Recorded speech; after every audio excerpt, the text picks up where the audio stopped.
Good evening, everyone. We'll just give everybody a moment to get in from the waiting room.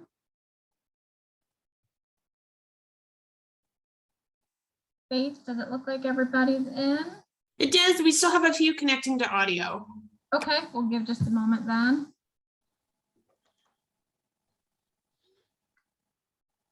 I think we're good to go.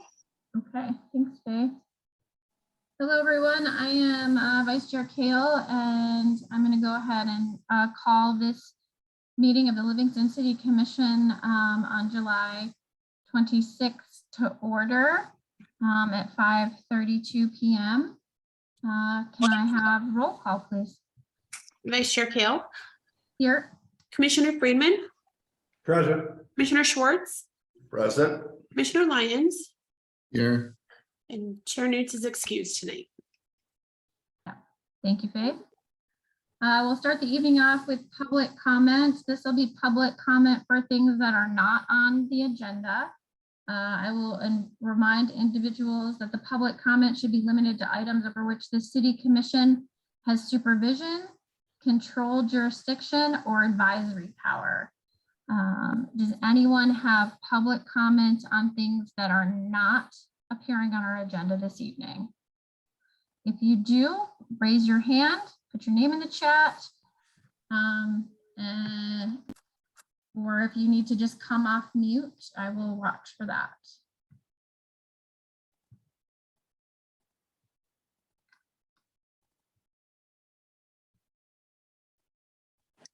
Can you hear me? Jane, go ahead. If you will just give your full name and your address, please. Go ahead. Jane Jarrett, 315 East Lewis. And I have a couple of comments and I will not be long. One is, I think you should open up to a public meeting and no more Zoom, because a lot of people do not know how to do it. They're older citizens that we have in the city. And I think COVID threat is semi-over. So I think that you should be able to address us in person. My other concern is your ordinance on parking overnight and camping. In the last 2 years, camping and overnight parking, I'm not talking about camper trailers, I'm talking about the big RVs, have become a real problem. I have complained to the police department, but because the ordinance is so ambiguous, they can't enforce it. Plus, the minimum penalty is $20. I just talked to Osen's trailer park and they charge at least $50 to $60 a night.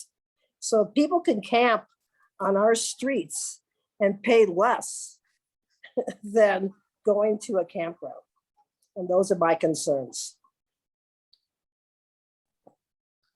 Thank you, Jane, for your comments. Anyone else for comments for items not on the agenda this evening? Looks like Carly has her hand up. Carly, come off mute and give us your full name and address, please. Carolee Valeriano. We have 2 rentals in town. One is on North End Street and one is on South I Street. I just would like to second what she said about opening this up to the public instead of meeting on Zoom for the future meetings. I think that's a great idea. All right, thank you, Carolee. Thank you. All right.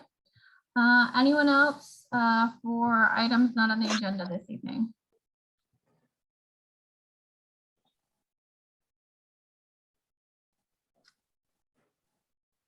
Look in the chat. Madam Chair, if I may just interject. Yes, Like, Commissioner Quinton or Commissioner Schwartz, apologize.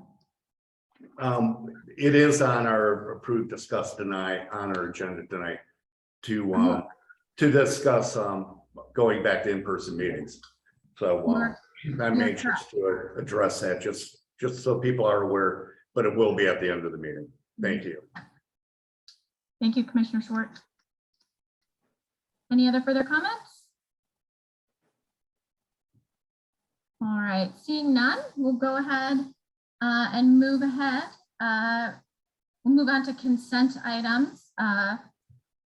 We have 3 consent items this evening.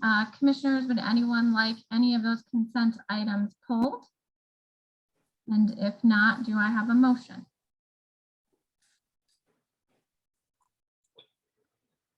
Madam Chair, make a motion to approve consent item A. B and C. Yeah. A through C. Oh, A, B, C? Yeah.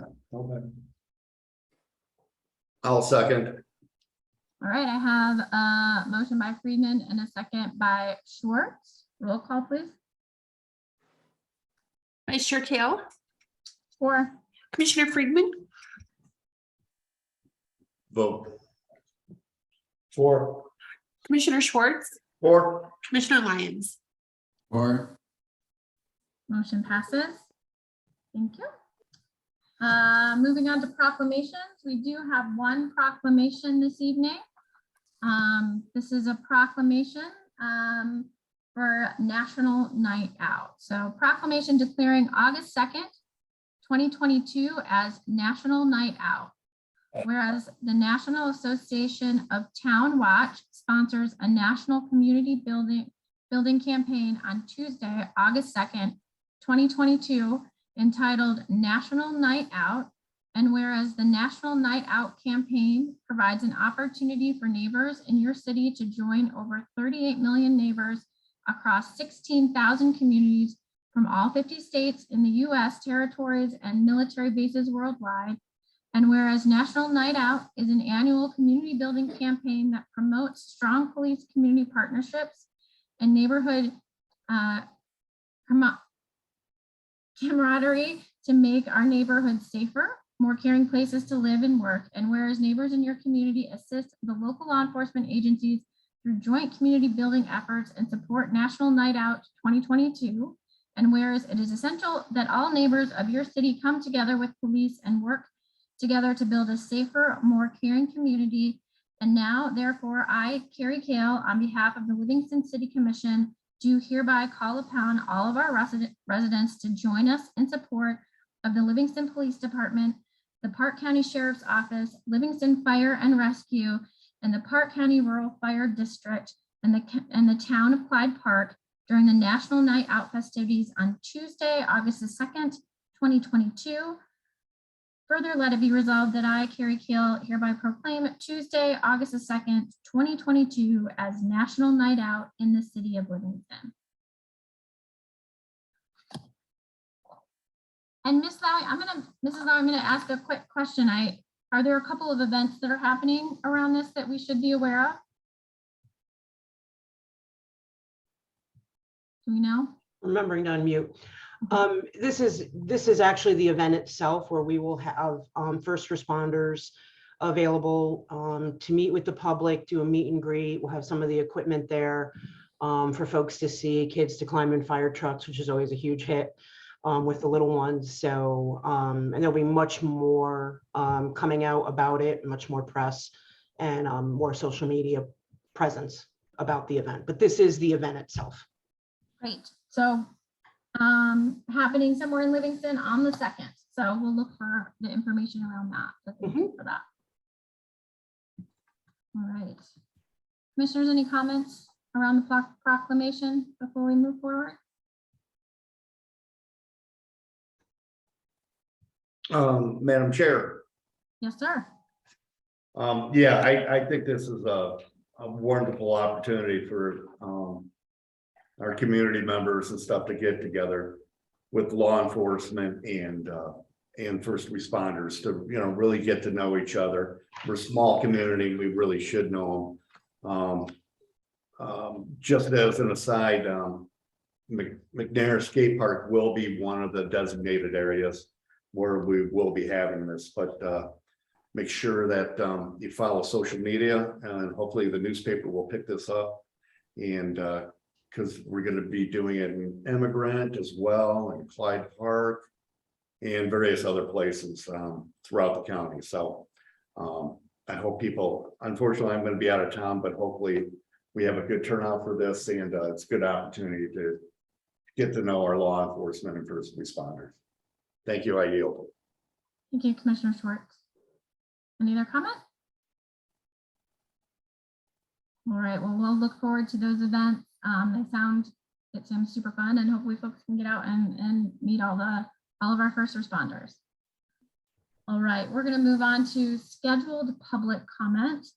Our first scheduled public comment is from Rick Tillery of the Small Business Administration. He's going to present disaster recovery resources available. Mrs. Lowy.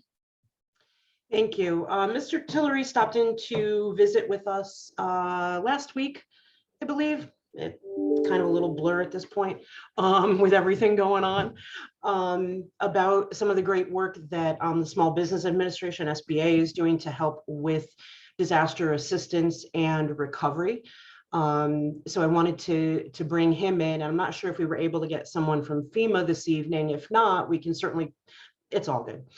We can certainly get them on for, try to get them on for the next meeting as well to talk about the things that FEMA is doing. So with that, I'll kind of turn it over to Rick and let him tell the great story of all the stuff that they are doing to help us out. Rick, thanks. Thank you very much, and I appreciate everyone having me on. I love Livingston. I've been here for just over a month now, and really appreciate the hospitality and friendliness that everybody's showing. So FEMA is not able to be here. The intergovernmental affairs individual who is assigned to this area is at a meeting in Red Lodge tonight, just a schedule conflict. Just getting into what we're doing with the SBA, we have locations at the Chamber of Commerce here in Livingston. That's our business recovery center. And it's kind of a misnomer. It doesn't just focus on businesses. Anybody who has an issue can walk in and speak with a customer service representative there. We also have staff at the Disaster Recovery Center that's run by FEMA over at the high school in the Recplex. We are seeing a bit of a fall off on turnout that we thought we would see it pick up, but it started to drop off a little bit. And I know that not everyone who was affected by the flooding in Park County and in Livingston has been in to see our folks. Some people are reticent about taking out a loan, and I understand that because these are our loans. This is not a handout that just kind of gets forgiven. It is a loan and it does have to be repaid.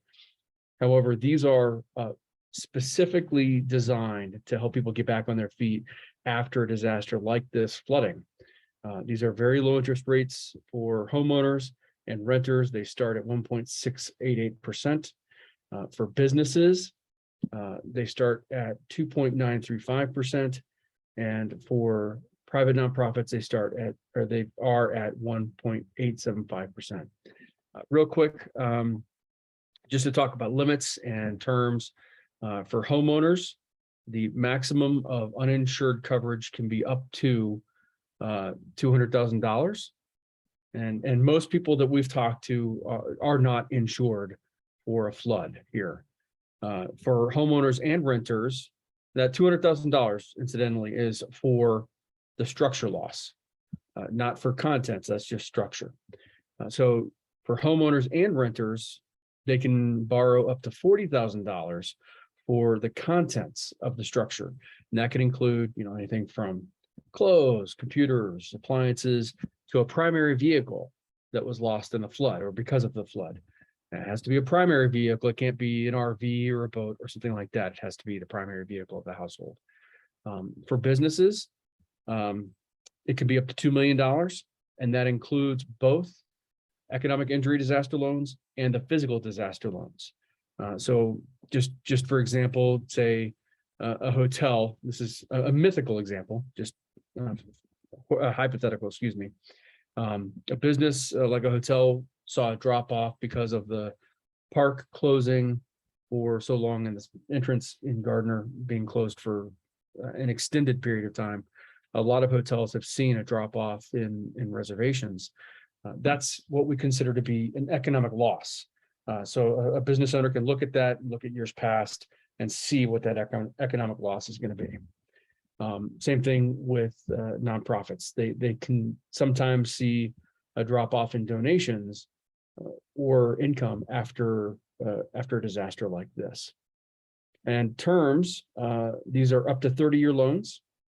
And there is no prepayment penalty. So say a business recovers very quickly, quicker than expected, they can repay the loan within the next couple of years instead of having to go and continue to pay it off over time. One thing that should be noted, these work like construction loans, especially the physical disaster loans. So you are not accruing interest on monies that you have not received. Say, just for example, you're approved for the full $200,000 for the structure of the house, the full $40,000 for the contents of the house.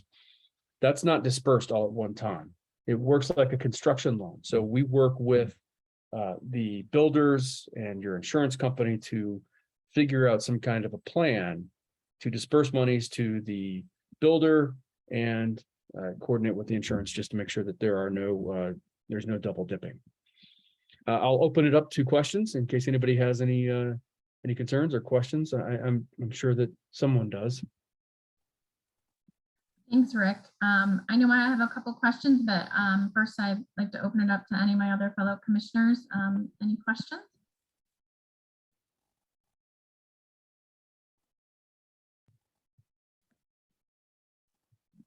Commissioner Lyons. So you mentioned the rates. Are those subject to change with the Fed changing rates in the coming months? No, these are fixed rates for this disaster. Each disaster gets its own fixed rate. And actually it goes by quarter. So then for quarter four, the rates are going to go up for whatever disasters happen in quarter four. But for this, it's going to stay the same. Gotcha. And then one more. Sure. How much longer is the window open for residents and businesses to apply for the loan? Thank you for asking that. I forgot to tell you. So the disaster deadline, both for FEMA and for the SBA individual assistance, is August 29th. That's for physical damage. Now for the SBA, for any businesses that have economic damage or not private nonprofits, that's going to be March 30th of 2023. And the reason that's so far in the future is a lot of times businesses don't have a full picture on what actually happened economically to them because of the disaster until a little bit further down the road. Great. Thank you. Those are all the questions I have. I yield. Any other questions, commissioners? Well, I'll go. Rick, thank you for this great presentation. I just had a couple. I know you've been sending us some emails weekly or bi-week, every so often. So I appreciate those. And I was looking at the bottom of one of the emails you sent, and it looks like, you received about 74 business and economic injury applications, and you've approved about 7 loans so far. Do we see more of that number getting approved moving forward? Yeah, so those numbers, the applications received and the applications approved, that's going to change a lot. It takes quite a while for the business loans to be approved. It's not a quick process because it is so intricate when you're looking at years past, the profit and loss statements. It's not necessarily a quick process. It's going to take longer to approve a business loan than it will an individual loan for a homeowner or a renter. So yeah, we do see that number going up. As of today, we are at $3.1 million in approved loans from the SBA for disaster assistance. I think it was 1.8 for homeowners and renters and 1.3 for businesses and private nonprofits. Thank you. And about how quickly do you feel like folks get that money sort of in their pockets once those loans get approved, especially for businesses if they're struggling? It varies and I can't really give a solid answer on that. And I'm sorry, it's a case by case basis. It comes down to the books, the financial health of the company and how detailed their finances are.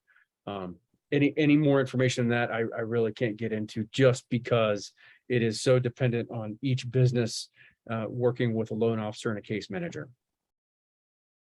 And for individuals, you know, it's again, it's a case by case basis because every person has a different kind of insurance policy. Every person has a different need for a house or their residence. So it's, I know that's not what people want to hear, but it is a case by case basis on when the funds are approved and then when they are dispersed. Thank you. That's just really great information and for folks to be realistic about what's kind of happening. So thank you for that. Commissioners, any other questions? I saw somebody had a hand up a second ago. I'm not sure where it went. We generally don't open to public comments during this period. If somebody has a really burning question to Rick, I'll open it up for a moment just if they need some assistance. Nancy, do you want to go ahead and ask Rick your question quickly?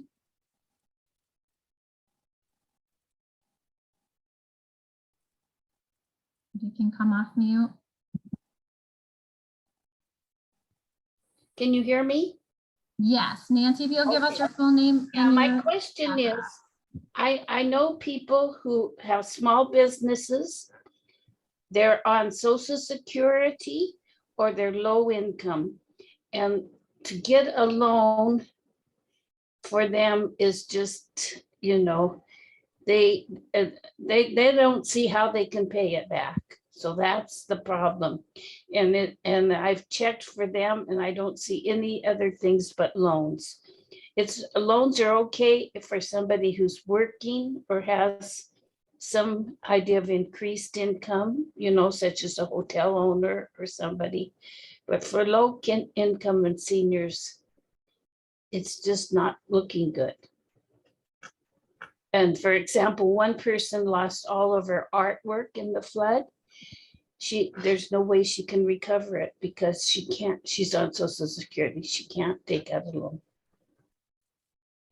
Yeah, that's the unfortunate part with these is they do have to be repaid. The good part is the interest rates are so low that they can fit into people's budgets, even though a lot of times they don't think they can. It just, again, it's a case by case basis. And Nancy, I believe we met yesterday at the Park County Community Foundation. Right. So I appreciate you asking the question. Again, we won't know someone's financial health and the ability to repay the loan until they go through the application process. Thank you. And Rick, just a quick follow-up, and then I think we can move along. That would some of those folks be eligible for some FEMA help that wouldn't be loans if they had actual damage from the floodwaters? So FEMA can help individuals. So if it's an individual, likely, I can't speak to FEMA programs with specifics. And if they are sent from FEMA to us and then they are declined by us, and these are individuals, not businesses, we can refer an individual back to FEMA for what's called other needs assistance grants. And folks who cannot qualify for a loan through the SBA do have to go through the SBA process to prevent duplication of benefits. It's in the law, it's in the Stafford Act, so we have to do it this way. And then we send them back to FEMA for other needs assistance grants. So there is help out there for people who cannot take out a loan, but for businesses, unfortunately, that's what we have to do for businesses. We refer them to our partners here in the state, like SCORE or the SBDC over in Bozeman or the Women's Business Center. They may have some avenues to help someone with a business that was not able to get a loan. Thank you, Rick. Thank you for that information. I know for a lot of our businesses and other folks that was really important information. So thank you for joining us this evening. And Mrs. Lowy, thank you for getting us to bring Rick in for us this evening. I Thanks so appreciate much, it. Rick. Thank I'm going to you. go ahead and sign off. Thank you very Thank much for you. having me. I appreciate it. Thank you. So Mrs. Lowy, I'm going to look to you. I'm going to move over scheduled public comment B. FEMA's not here, correct? Correct. So we can move to public hearings. Okay. So we're going to move into our public hearing section this evening. We will take these one at a time, and I'm going to look for Mrs. Lowy to shake her head at me as I say this correctly or not. We'll open each of these ordinances A through H one at a time to a public hearing. We will take public comment. We will close the public hearing. We will then have commissioner discussion and questions if need be. And then we'll do commissioner questions first. I'll ask for a motion. We can have a motion, we'll have commissioner discussion, and then a vote. Is I think the way we'll move forward with this, just so we're all clear. Okay. So we'll start then our public hearing with ordinance number 3034.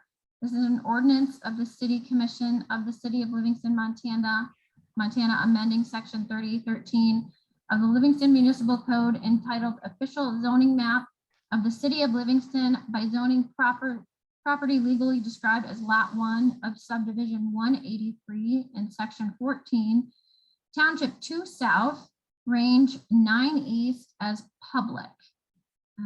So I will now officially open this public hearing, and we will take public comment on this ordinance.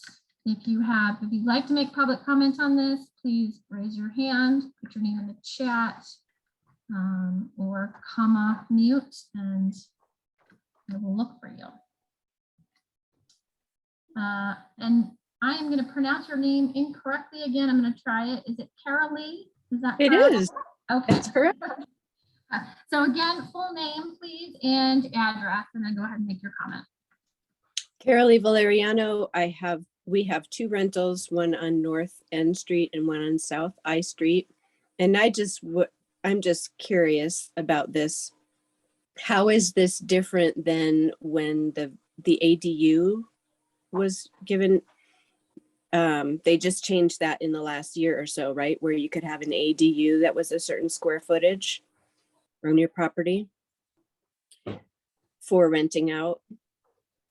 So I'm just going to chime in just so I can get us on track. So this ordinance is about zoning a piece of property as public. So this is a piece of property that was annexed into the city, and then we need to zone it.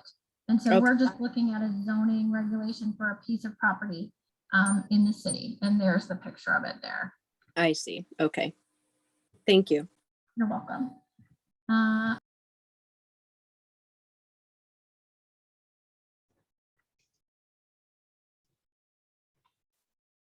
You muted yourself, Carrie. Thank you. So any other public comments during this? Are we in the public public hearing? comments first, or do we Well, have a motion first, or how? so we're gonna do because we're doing it a little differently, Quentin, because there's the Okay. public hearing, and then we'll do our stuff, if that makes any Okay. sense. So I'll Yeah, talk I us just- through. Yeah. Curious about process. Okay, thanks. Any other public comments? I am not seeing any. Staff, if you see anything, holler at me. I am not seeing any other public comments, so I'm going to close the public hearing on ordinance 3034. Public hearing is now closed. So now, commissioners, we are going to open it up for us to discuss. Anyone have any clarifying questions about ordinance 3034 for staff? And actually, Ms. Lowy, let's do this first. Do you want to just give us a little background on this as well? I suppose we need to do that. Sure. As you mentioned, this is what's probably commonly known as the school property. It was annexed into the city, and when it came into the city, because it was a property that was in the county, it did not have any zoning attached to it. So by annexing it and bringing it into the city, we therefore now need to zone it. So this went through the zoning board and then had a first reading 2 meetings ago. And Courtney's nodding at me. Sometimes the order of meetings gets me. So 2 meetings ago, and the decision was to zone this public, which allows for some community type uses of the property. If you go to Muni Code, there's a grid that outlines what's allowed and permitted in that zone. So the decision by the commission in the last meeting, 2 meetings ago, was to zone it for public use. Thank you, Ms. Lowy. Thank you. Commissioners, any clarifying questions?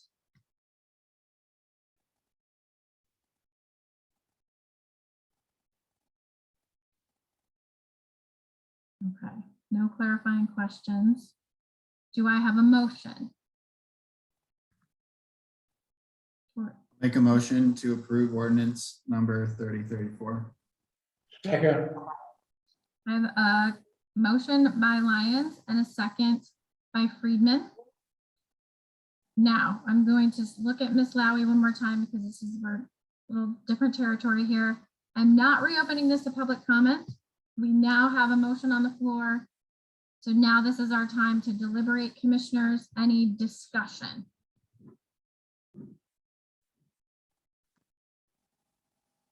I'll start on this one. So we discussed this two meetings ago. Came to us, as Mrs. Lowy said, it was necessary to zone this newly annexed piece. There was discussion about all kinds of different levels of residential density. We heard a fair bit of opposition to any sort of density on this parcel from the public. And given the fact that the school, this parcel is owned by the school, and if they choose to develop it in any way they please, as long as it's still owned by the school, they are exempt from any zoning regulations.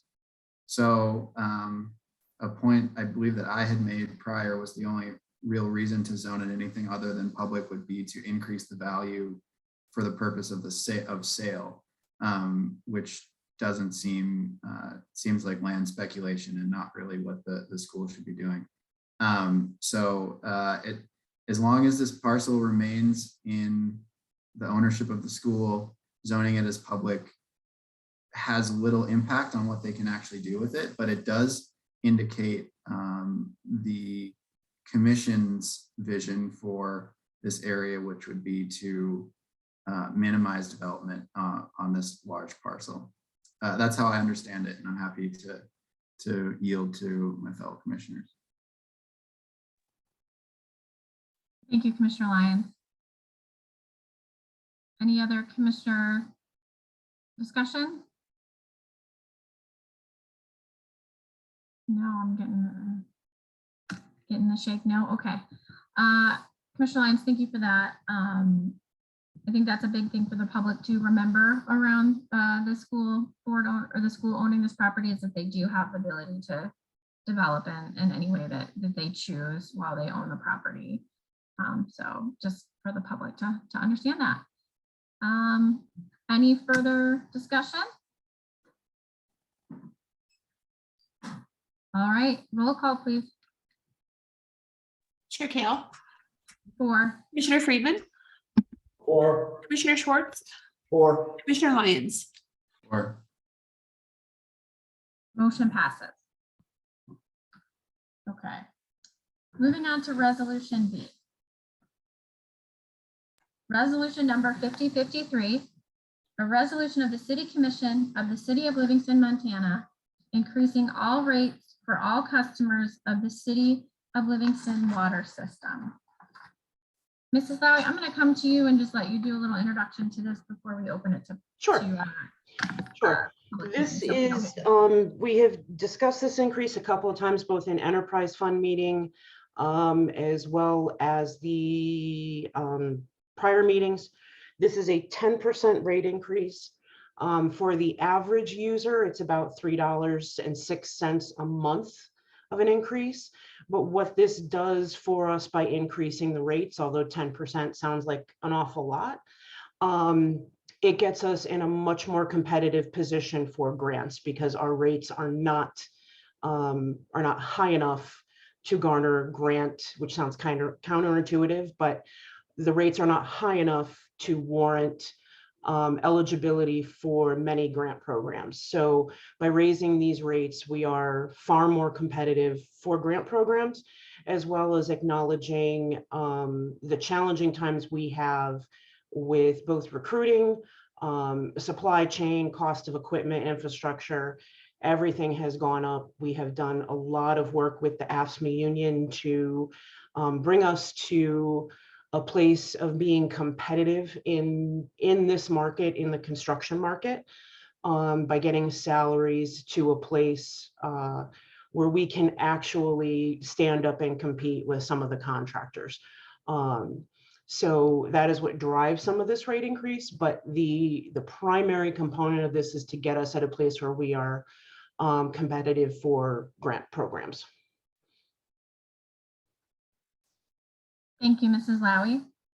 So I will now open up resolution number 5053 to a public hearing. And so the public hearing for resolution 5053 is now open. We'll take public comment on this resolution. Again, if you'd like to make a comment, please raise your hand, put your name in the chat, or come off mute and I will look for you. Linda, go ahead. Full name, please, and address. Linda Marr at 113 South M Street in Livingston. So it seems like, you can correct me here, but it seems like the water and sewer rates have been increased pretty regularly, maybe even twice a year for quite some time. And so I just got to comparing with a few other cities here in the last few days. I called and checked on what rates are, see how we compare. Because you're saying that we're not competitive. Now, maybe this is a national thing, but taking a look at like 3,000 gallons, which is what I would be using in the winter, and the sewer rates are based on that, used through the whole year, from what I understand. We are comparing to Lewistown, Helena, Billings, and Bozeman. We are higher than Lewistown, Helena, and Billings, and we're a fair amount lower on the water rates than Bozeman for that 3,000 gallons a month thing. It may vary. That was the only thing I compared because there was so many different things I had to add up. Everything is figured differently by different cities. Some of them use 100 cubic feet rather than 1,000 gallons, and it equates to 748 gallons instead of 1,000 gallons. So I had to compare, break everything down and everything. So I'm just asking, I mean, I've heard this all along for years that, we're not competitive, we don't charge enough. But when you get, I guess you're going to be doing the sewer thing separately in a few moments. So I'm only supposed to be commenting on the water right now. So I just would like to state then that Lewistown for the same amount would be $23.36. Helena would be $16.09. Billings would be $20.09, and Bozeman would be $39.39 for what we are being proposed at $25. Just so that that information's out there. And so I have questions about whether we really are being competitive, whether we need to be competitive, what's this being used for? And that's all I have for now. Thank you, Linda. And the commissioners can ask these questions to the staff as we kind of come back around. Nancy Adkins, I see your hand up. Go ahead, full name and address, and come off mute.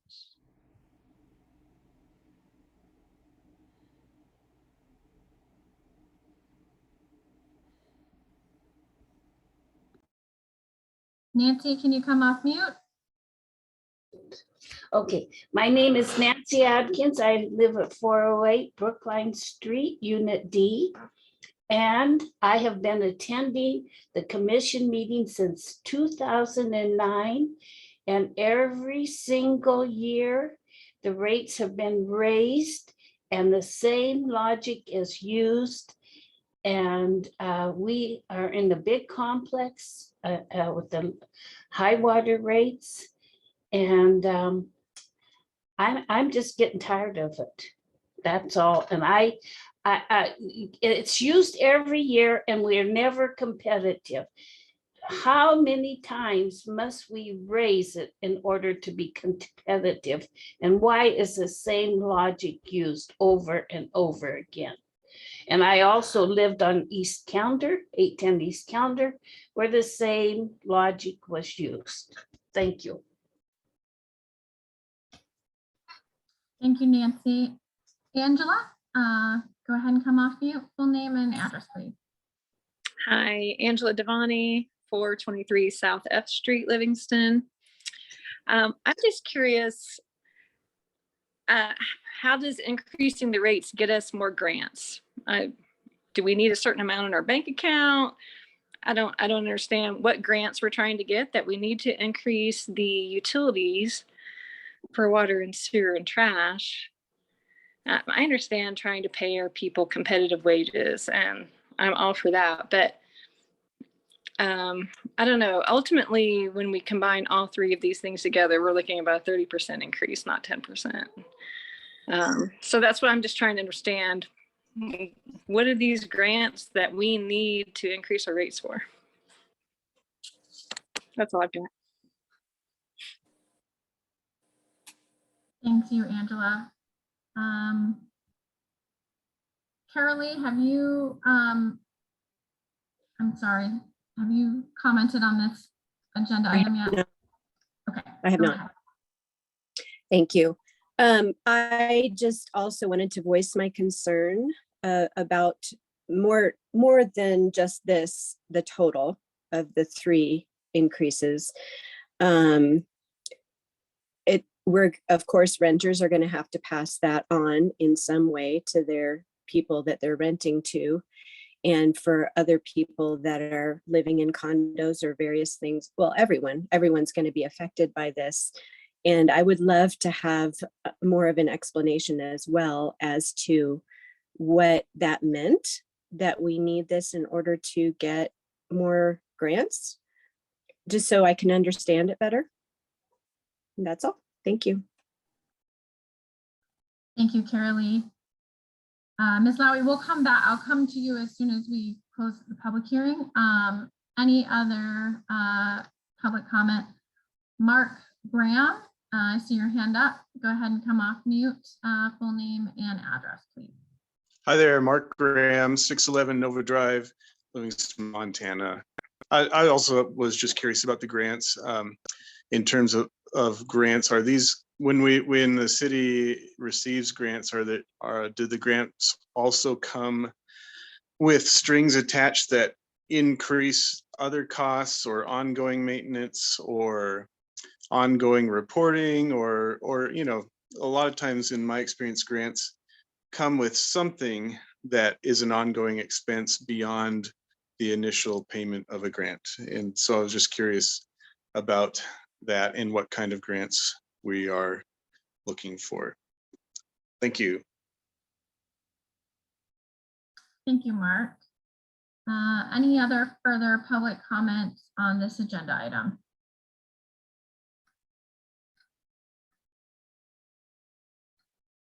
Patricia Graybo, I see your hand up. Come on off mute, full name and address, please.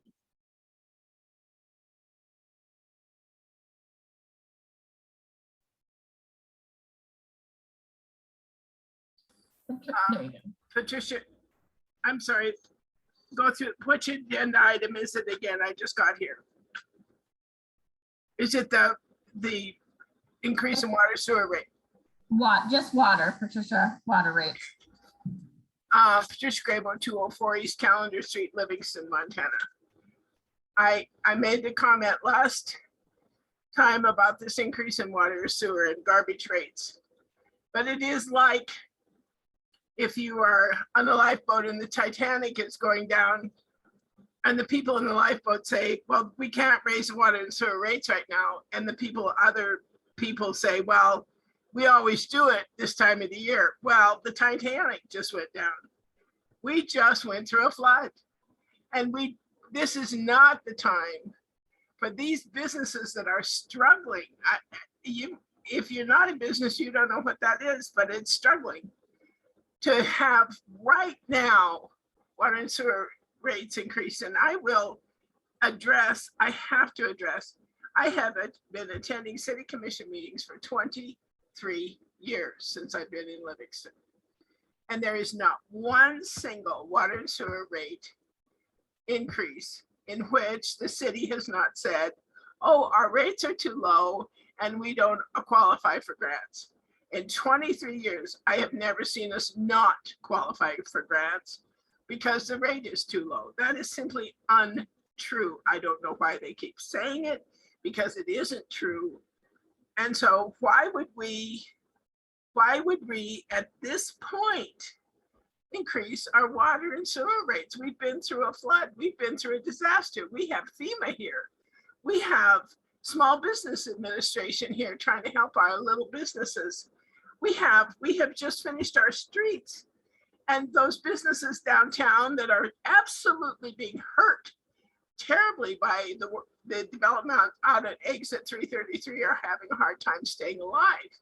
And so why, for heaven's sakes, is this the point at which, oh, we always do it this time of the year? Well, darling, the Titanic just went down. We've just been through a 100-year flood. Why would we do this now? It's beyond me that we would even consider this.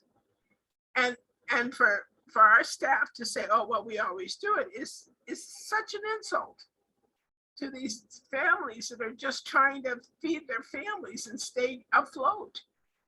Please, please, this is not the time.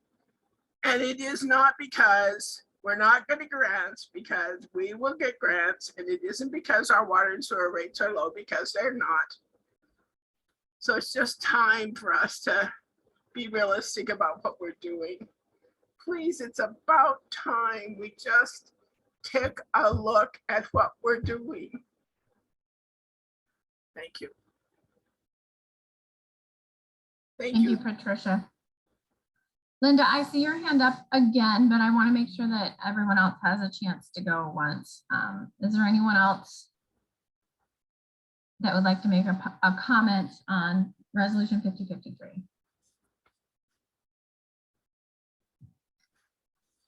Linda, I will let you make one more comment.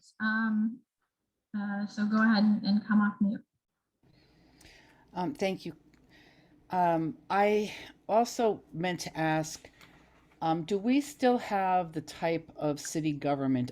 This had come up at a water rate increase many years ago where I asked about whether senior citizens could be exempt from having to pay some of the increases, because, you know, people that are on fixed income, you know, $10 a month increase in your utility bills can be significant.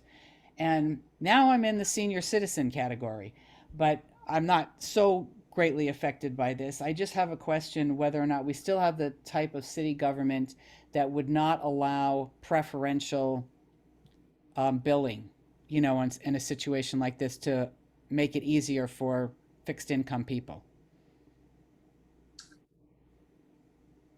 Linda, thank you for your comment. we, the commissioners, can ask some of these questions to the staff as we close this public hearing. I'm going to ask one more time for any other public comment. Tammy Lewis, go ahead and come off mute. Full name and address, please. Tammy Lewis, 84 Fox Run. And I would just like to state a couple things.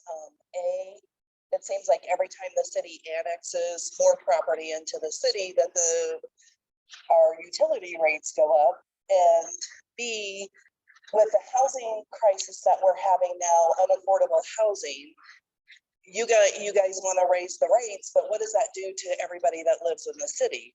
It makes it more difficult to find a place to stay because the rates are so high. So that was all I had to say. Thank you. Thank you, Tammy. Any other further questions? Any other further comments?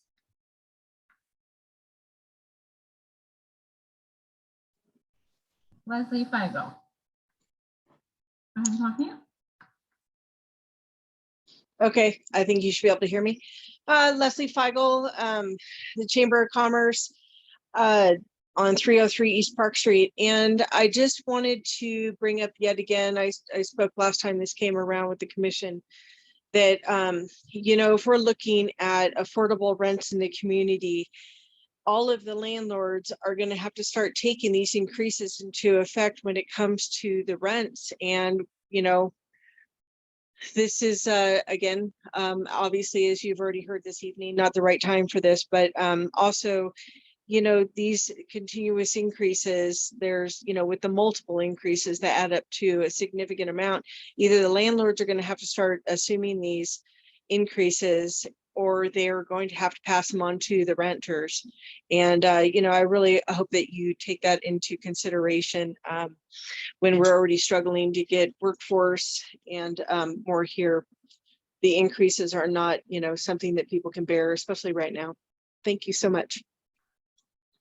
Thank you, Leslie. Okay, one last call for public comment. All right, seeing none, I'm going to go ahead and close this public hearing for resolution 5053. Commissioners, now this will allow us time to ask clarifying questions. I know we had a few questions from the public as well. I've jotted a few of those down. I'm happy to ask those to staff, but do commissioners want to start with other questions first?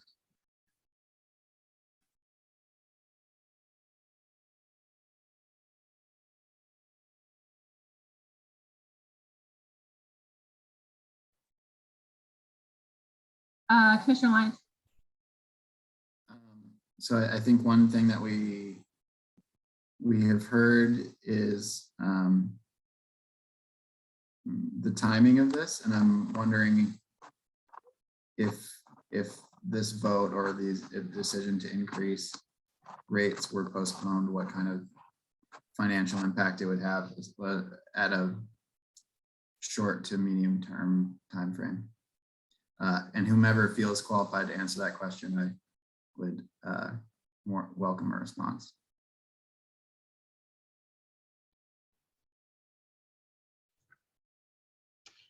I'd be happy to answer that question. I was just going to ask Paige too, because I think we spoke to it in a prior meeting as well. So I know we have that information. Sure. So if we were to look at an average ratepayer, say a 3,000 gallon a month user of water and sewer, and then the increases in garbage as well, the amount that goes up is less than $10 a month for each individual. However, we've got about 3,500 ratepayers. Some of them are going to use that 3,000 gallons. Some of them are going to use significantly more. And so that impact on a monthly basis can be $30,000, depending on how much usage there is during that month. So there's not a great answer, but just so that you guys are aware, the total increase of these three rate changes is approximately 10%. If you take what their bill is in total right now on 3,000 gallons of usage, it's about $86. With these rate changes, that's going to be about $95 a month for them. And that's That's for a standard residential user. That's not necessarily commercial users. Thanks, Paige. That does it for me.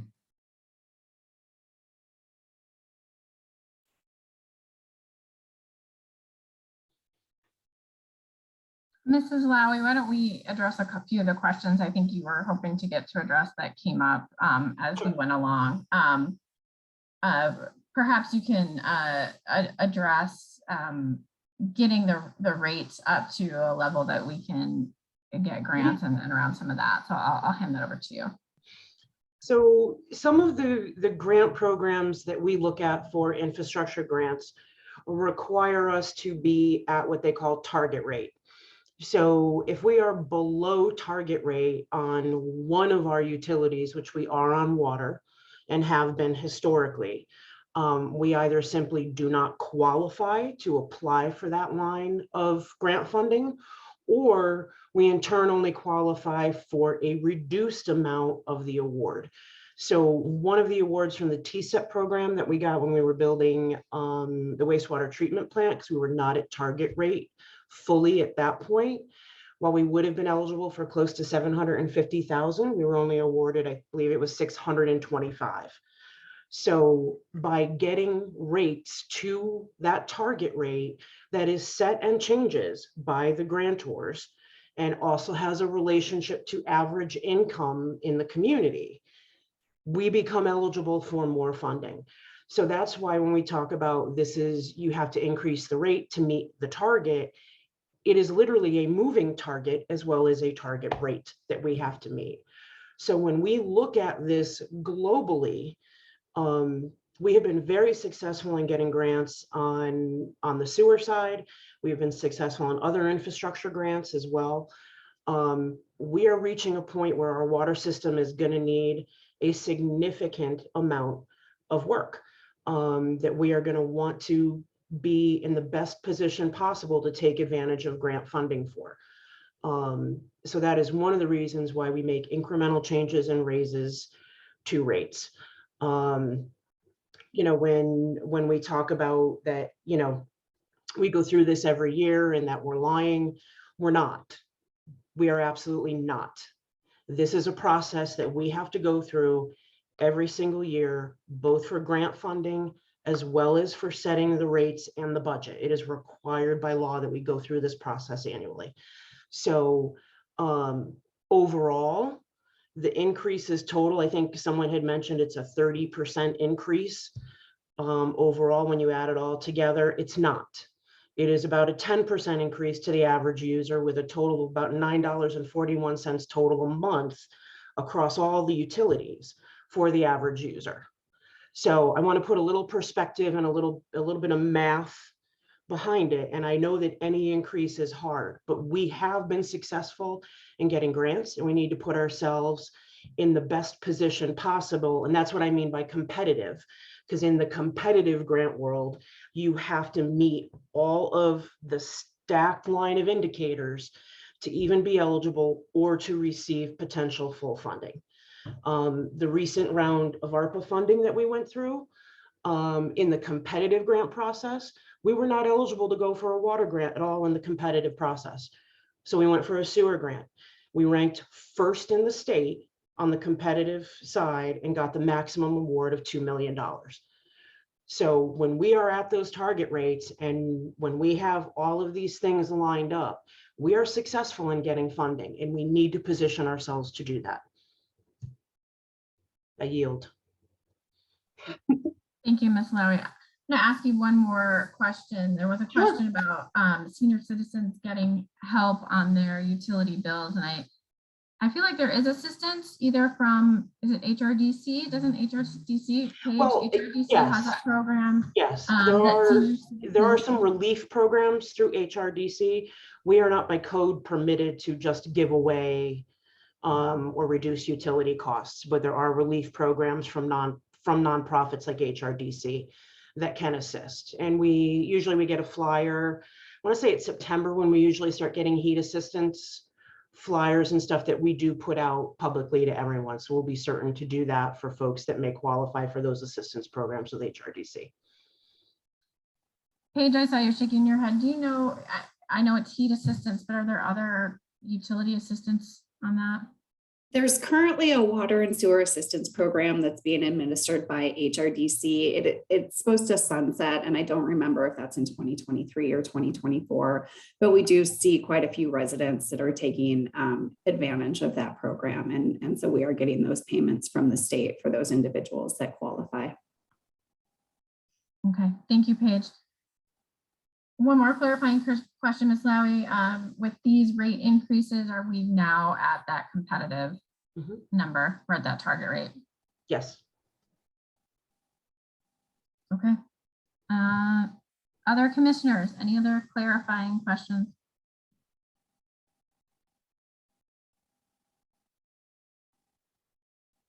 Do I have a motion?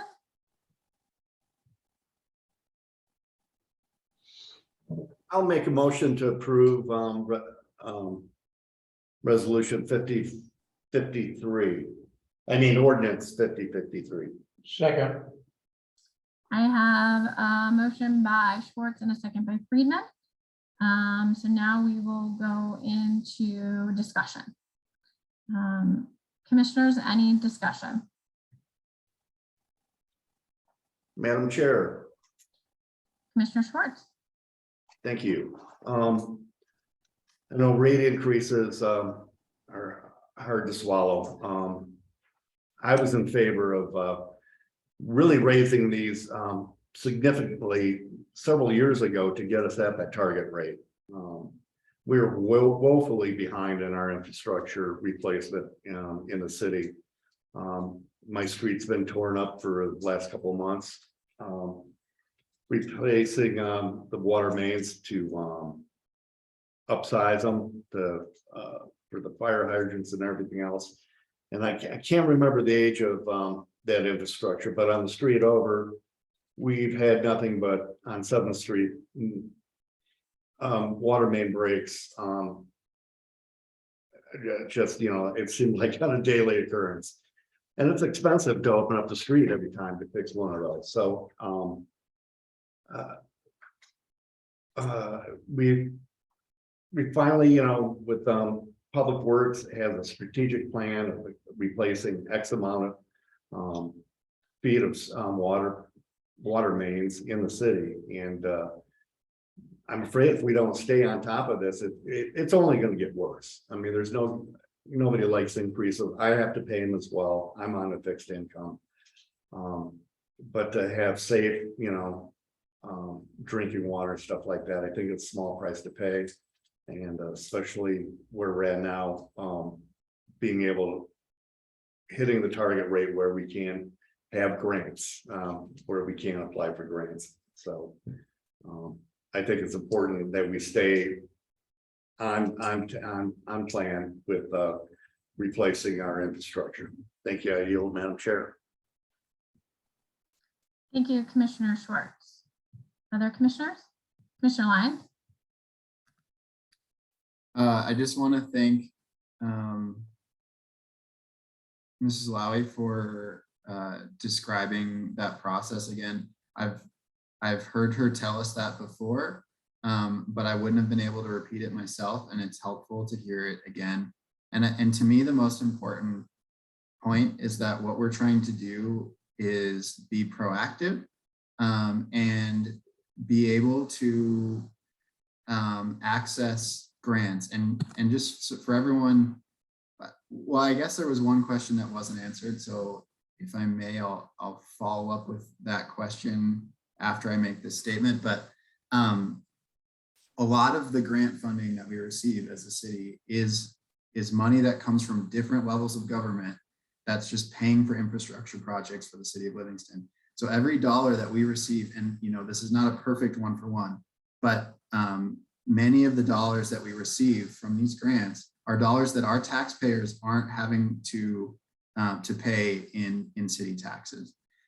So these small increases, which I agree happen quite frequently, have happened so that we can access those grants and really reduce the overall amount the taxpayers are paying for these services. We live in a city The water, I don't have to go down to the river to pick up water with a bucket and bring it back to my house. I get it piped right into my house, and I pay for that service. And that's one of the reasons why I live in the city, is so that I can have access to clean, reliable water. I think we all enjoy that. And what we're talking about here, while it is painful and more so for some than others, what we're really doing is avoiding greater expenses down the road. So I very much appreciate that explanation from Mrs. Lally. The one question that we didn't get answered, however, was what are our obligations on some of these grants. So Mrs. Lally, if you will, you mentioned that $2 million grant that you're so successful with. Would you kind of give a story of what our obligations were with that one as an example? Yep, as an example, we will be required to front that money and then be reimbursed. So we will have to track all receipts, all expenditures, all change orders, everything that comes through as an expense, and then apply for reimbursement through the state system, because this is being administered ultimately, I think, by DNRC. So that grant will have a lot of admin time, both from myself, Director Holmes, Director Federhoff. There will be legal consultation on the part of Attorney Llewellyn, so that we can review contracts. We have to go out to bid competitively for the construction. And then ultimately, we will have to talk to bond counsel about setting up an SID, a special improvement district for Green Acres, because that is what that grant is for specifically, is Green Acres and Montag. So we will have a lot of administrative work for those grants, as well as required quarterly reporting. Generally, they'll do monthly meetings before we kick off construction. And then during construction, again, probably monthly or every 6 weeks, we will do meetings like we are doing on the construction project to connect the sewer to the Civic Center, which is another one that we got through the MSEP program. Thanks, Mrs. Lally. So just again, I'm just going to reiterate the fact that these small rate increases will, and I will admit that they are more challenging for some residents than they are for others. They avoid a lot larger increases in the future. That's how I understand it. So I appreciate the help from Mrs. Lally explaining that, and I yield. Thank you. Thank you, Commissioner Lyons. Okay, I think I will go ahead. I certainly understand the need for these rate increases and understand the need to get us to that target rate to make us competitive for these grants. And I think it's important. I will say that the timing around this is really is difficult for me to stomach.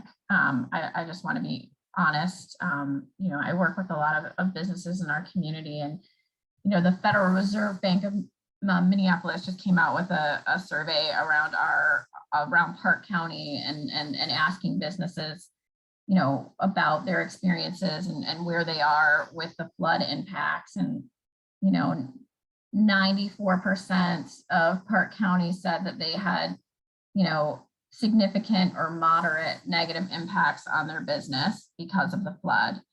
And almost 45% were pessimistic about the coming 6 months of their business.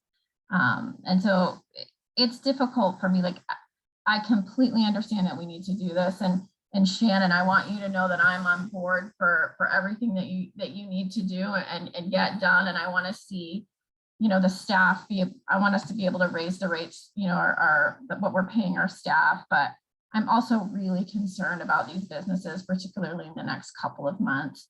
I'm hopeful that they're going to apply for SBA loans and get FEMA money, and they're going to get that in their pockets soon. I just don't know how quickly that's going to happen.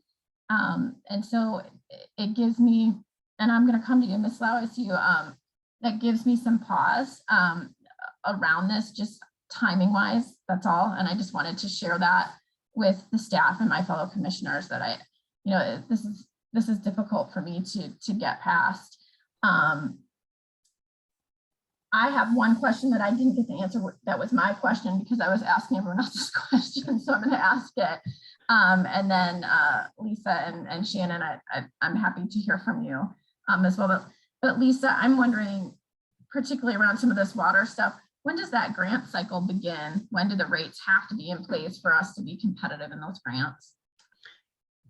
The rates need to be put in as we set the budget, because all of what is coming in the next grant cycle will be based on average rates that we will have for the end of this year. So that's kind of the window that they will end up looking at. So they need to be in place. There's no other real way to get around that. And then Shan, go ahead. Yeah, go ahead. If I may, I just want to say I've been attending budget meetings now for 8 years. I am not in any way, shape, or form minimizing the losses that our community has felt, both by individuals and businesses. There are literally an army of federal agencies here to help. That folks need to avail themselves of that help, because it is here. FEMA checks are already going out. Like I personally know people that have already received payments to replace furnaces, water heaters, other appliances, damage from FEMA. So, and I know folks that are, already working with Greater Gallatin United Way, which is working with PCCF for some programs that will provide immediate relief to businesses. I've also spoken with other businesses that I'm trying to connect with some other grant programs that are a little bit more specific and niche for them. But we hear this every year, and what it comes down to is there's never a good time to raise rates. There never is. Well, the last 2 years it's been COVID. This year it's the flood. And all of these things have an impact. But over the course of these 3 years, our infrastructure continues to age and continues to degrade and continues to be at higher risk for a break. And just like healthcare, if you are accessing healthcare at the ER, you're paying more than if you get your preventive care done. These rate increases to me are the preventive care model in a smaller increment that is a little bit more tolerable.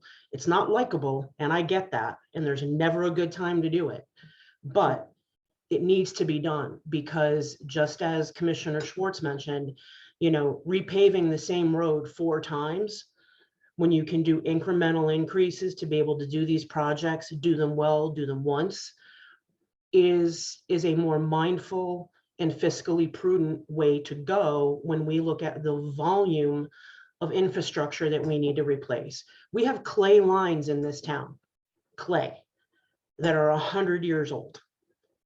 They need to be replaced. It's that simple. We have tens of millions of dollars of infrastructure that we need to replace, and responding on an emergency brake basis rather than doing incremental increases to be able to allow us to do the maintenance we need to do in a thoughtful way is just wasteful. And it is spending at the highest and most expensive point we possibly can. And that's not the best way to use our limited resources or our limited tax dollars. So with that, I yield. Thank you, Ms. Lowy. Shannon, this is sort of your baby. I'm going to give you one moment to say anything that you'd like to at this point. Thank you, Madam Chair. I truly understand how difficult these discussions are on rate increases, and I really appreciate our residents voicing their opinion and the commission voicing their opinion on the challenging times we have. But, I want us to reflect and celebrate the successes that the investment that the commission and our residents have put into our water system, and albeit the impacts of the flood were significant to our community, we weathered the storm with our drinking water system without a boil order or any major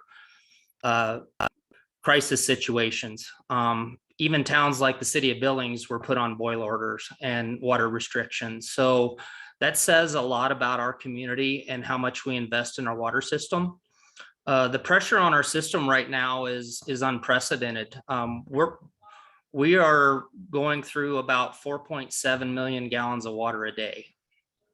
Our pumping capacity with 6 wells is about 4.4 million. So we're because of our community's investment in storage with 3 million gallons, we're able to provide water for drinking, for irrigation, even for fire support with the investment that our community's made in our water system. Our master plan outlines that there's over $28 million worth of water system improvements necessary in Livingston. And that was a report that was done 4 years ago. And we've seen anywhere from 30 to 50% cost escalation. So, you know, as I discussed with the commission several weeks ago, anything that we're putting off, we're deferring those costs down the road. We have a significant amount of 4-inch water mains, primarily on the south side of town, where our growth policy is encouraging higher densities. And with those 100-plus-year-old water mains, we cannot provide adequate fire flows or water distribution in those areas. So we have close to $20 million worth of work in just the 4-inch water main upsizing, like we're doing on 6th and 7th Street. If you look at what we've been able to invest with our current rates, we average anywhere from $750 to $1 million worth of capital improvements on an annual basis, and it would take us 60+ years to complete all of the recommended projects in our water master plan, and that's not taking inflation into account. So I understand these are challenging times, but it's my job and city administration's job and the commission's job to be fiscally responsible. And if you look at our water budget, it is very capital project heavy. And that's why every year we go out and we're doing projects like 6th and 7th, or investing $7 million in our downtown over a 3-year period. And our residents are paying 100% of those costs for water system improvements. And I look forward to the commission, you know, approving this rate increase, and with our fantastic staff of Lisa, Paige, Courtney, myself, and other directors applying for grants and hopefully doing projects that are, say, 50 to 60 cents on the dollar that our residents are paying, and we're getting grants for that, for the balance of these projects. And a perfect example is the project for the Civic Center. You know, we've received over $350,000 through the Cole Endowment Program, and I know we're going to be very successful in grant applications for our water system improvements. So I appreciate you giving me an opportunity to speak, and I'd be happy to answer any other questions. Thank you, Shannon. Any other commissioner comment? All right, with that, let's go ahead and go to a vote.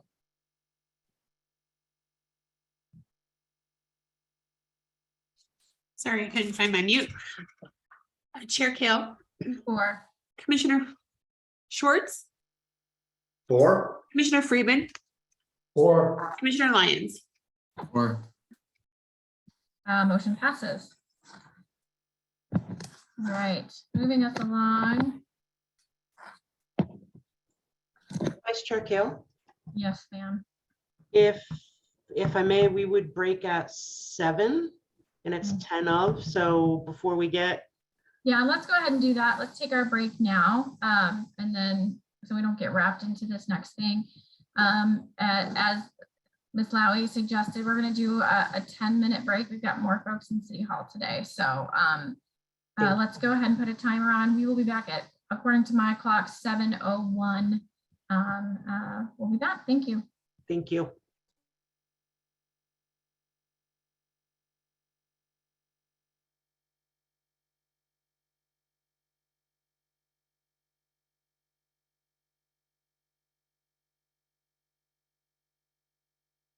Problem, then we've got it.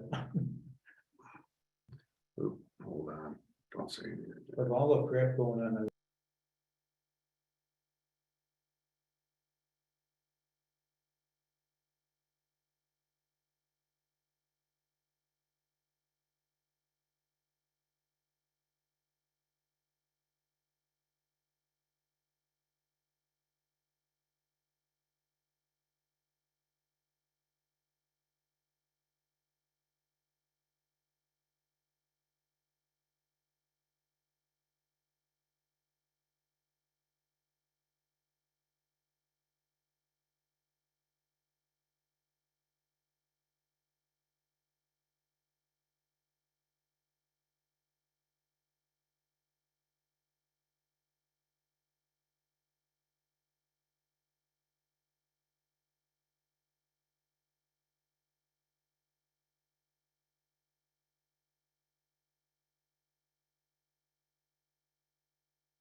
Perfect. Thank you, Paige.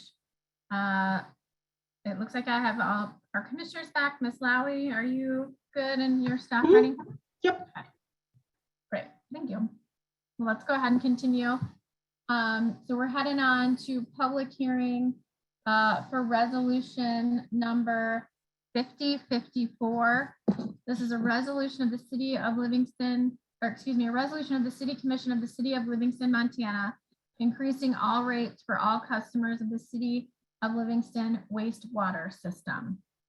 Ms. Lowy, I'll let you give us a brief introduction and then we'll open the public hearing. Thank you. This increase is 3.5%, which for the average user is going to be around $2.27 a month.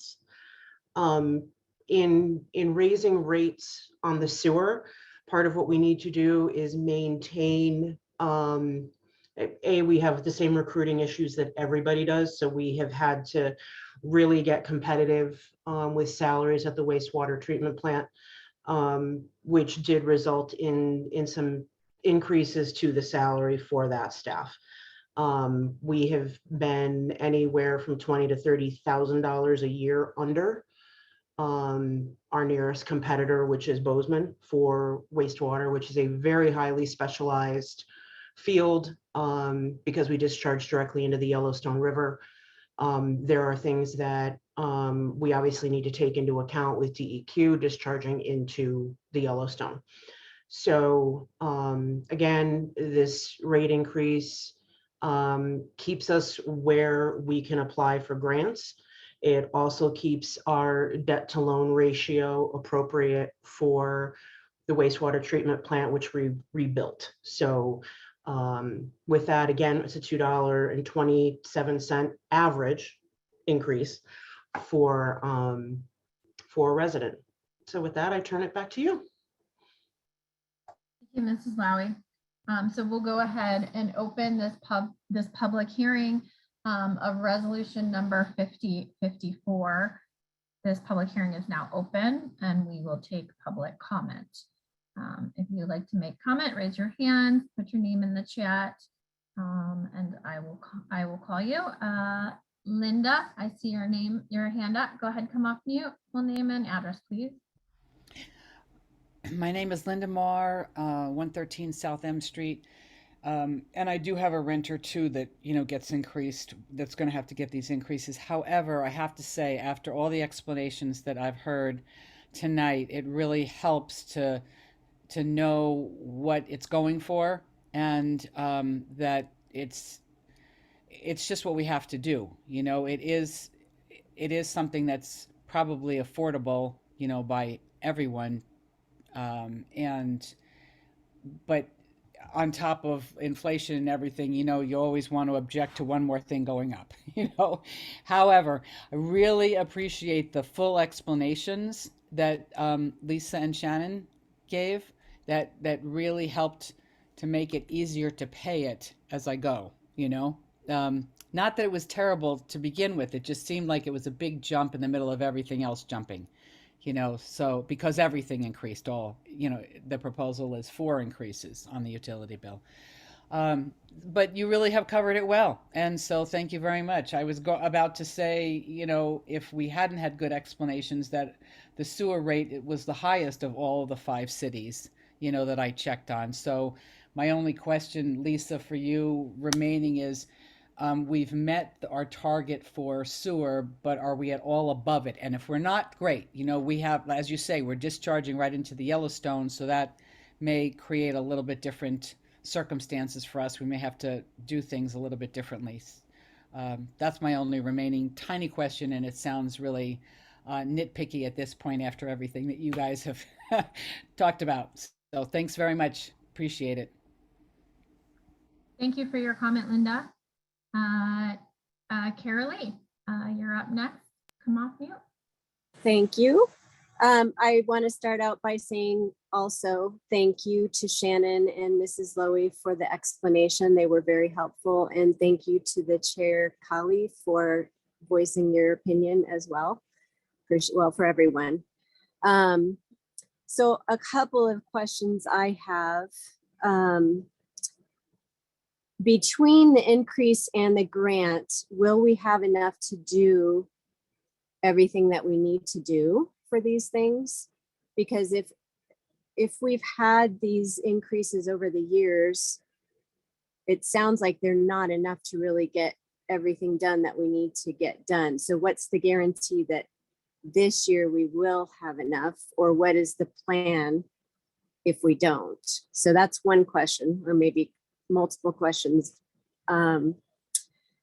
So another idea I had in regards to the timing was, and this may not be a possibility, but just I'm throwing it out there.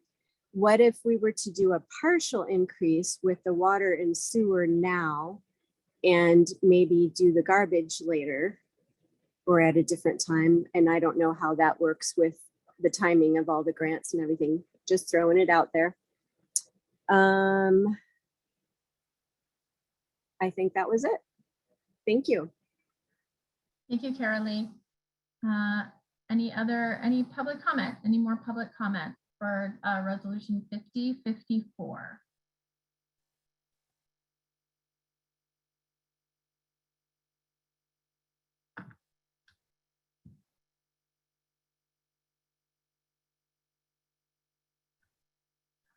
I am not seeing any other public comment. I do have one more. You didn't see my name. Sorry. Oh, go ahead one more time, Carolee. And by the way, I forgot to mention Carolee Valeriano. We have 2 rentals, North End and South I, and we're also both self-employed in the city of Livingston. So my other question was, I know Bozeman and Clyde Park have both done water restrictions this year.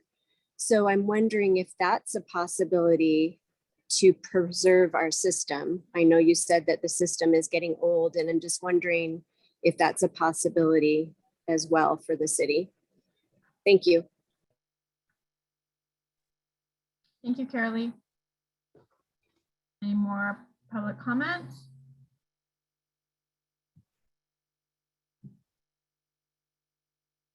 I don't see any more public comments. So we'll go ahead and close this public hearing for resolution number 5054. Commissioners, clarifying questions.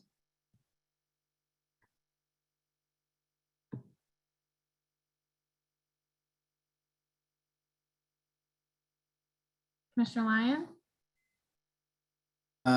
So that, I think one of the questions that I heard that stuck with me was, what does the future look like for increases? And Mrs. Lowy, I think that you mentioned that part of why it's a moving target for us is that some of these targets are a reflection of average income in the city. Would you elaborate a little bit on that? Because that seems to me like, it seems crazy that every 6 months we're having to raise it. But if that's reflecting a changing demographic of the city, that's something I would like to understand better. So if you don't mind explaining that. Sure. Well, for starters, just to help clarify, we only raise rates once per year as part of the overall budget process.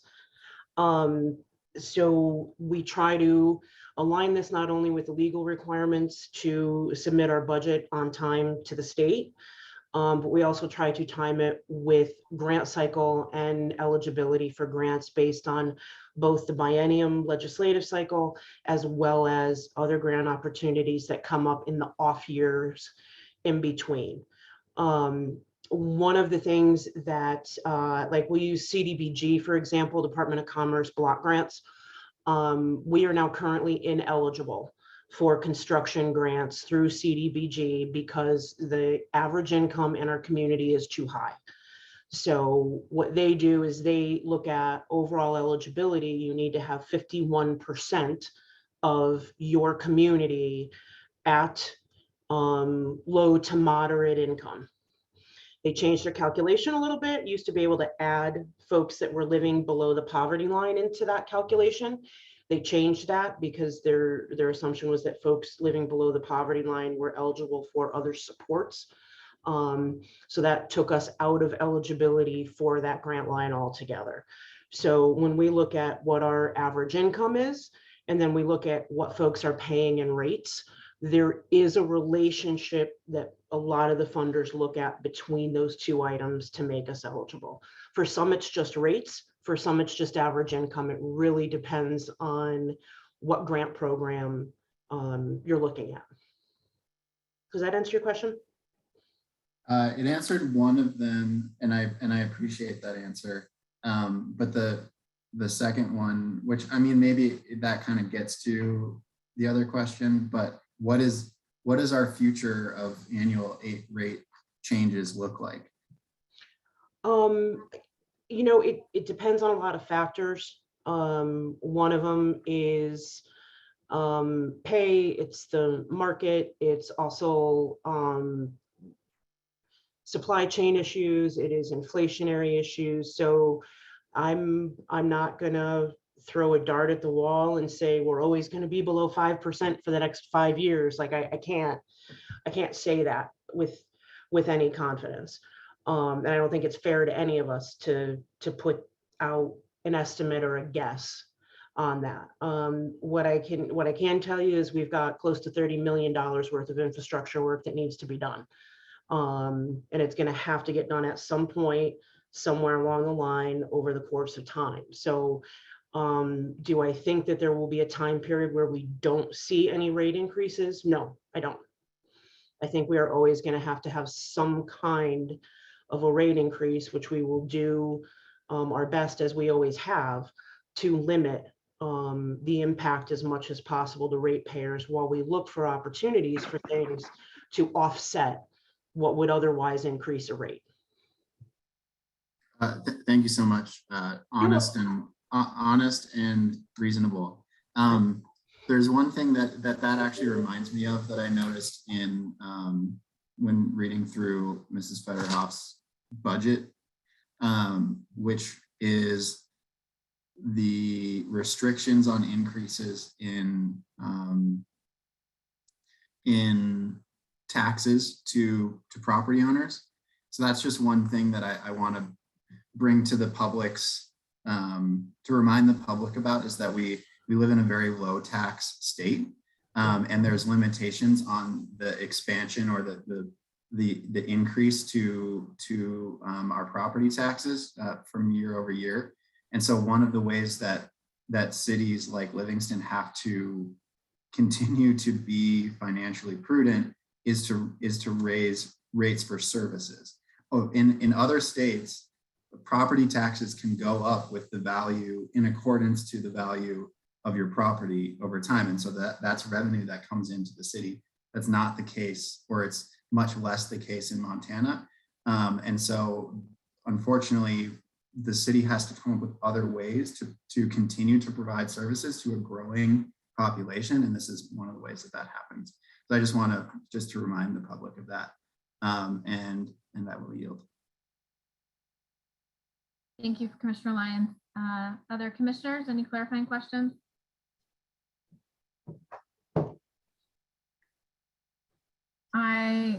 This is a little off topic, but someone did ask a question about water restrictions.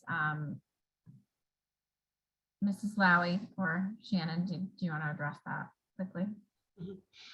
We did some water restrictions shortly after the flood, just as a precautionary measure to protect the integrity of the water system. Didn't need to strain it when it was still in super, high flow mode. Everything's, really acute at that moment. So we did restrict water usage at that time, like just don't sprinkle your lawns, things of that nature, nothing really invasive.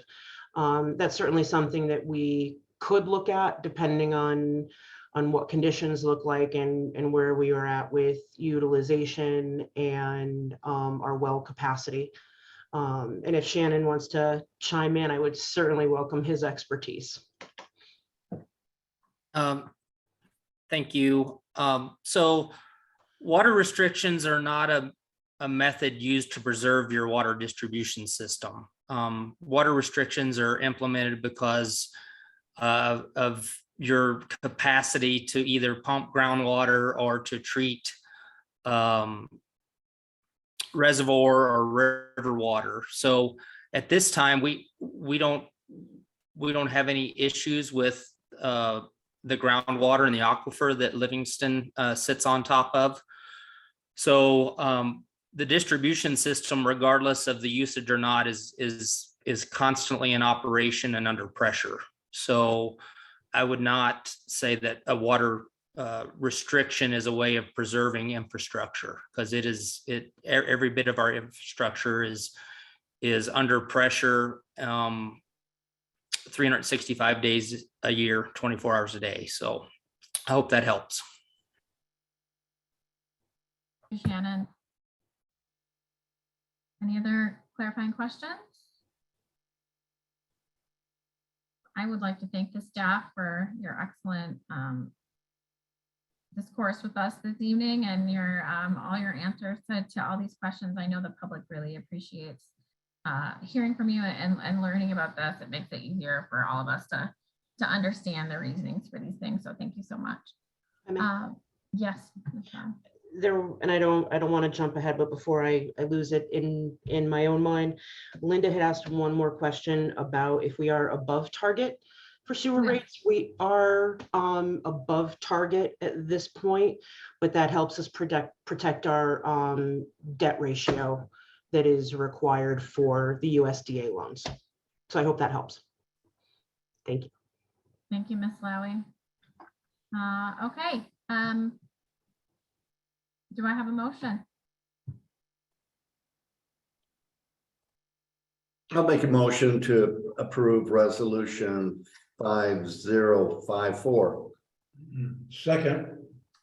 I have a motion by Schwartz and a second by Friedman. And so now we will have a discussion. Any discussion? Commissioners? Madam Chair. Yes, Commissioner Schwartz. I'd just like to thank the staff once again for bringing clarity to why we have to raise the rates, and it is helpful. Once you do hear why we have to do it, it makes a lot of sense. So thank you, Shannon and Lisa and Paige, very much. I yield.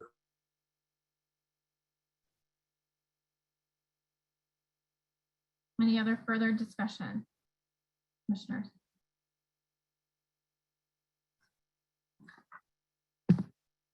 All right, I'm going to move us to a vote. Roll call, please. Chair Kale, 4. Commissioner Freeman, 4. Commissioner Schwartz, 4. Commissioner Lyons. 4. Motion passes. Sorry, I'm trying to keep up with my agenda here. Okay, so moving on to resolution number 5055. This is a resolution of the City Commission of the City of Livingston, Montana, increasing the rates for collection and disposal of solid waste in the amount of 20% per month for residential and commercial customers to become effective July 2022. Ms. Lowy, can I have a little information about this before we open it up to public comment? Sure. Public hearing? So this one is probably the most shocking for people to look at when they look at the percentage. And you see 20% of an increase. The average residential user, their increase is going to be about $4.08 a month. While again, we've discussed that no increase is palatable or enjoyable or likable, they are a fact of life.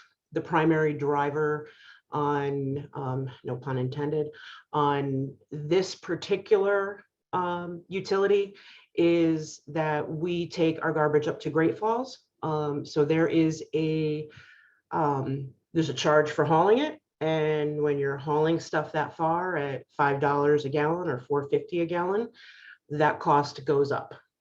So this is primarily driven by those increases that we're just not seeing any relief from at this point or that are predicted in the near future. So we went out to bid. We have looked at this contract. We have looked at various providers to handle this for us. And we have come with the best we can come forward to the ratepayers with.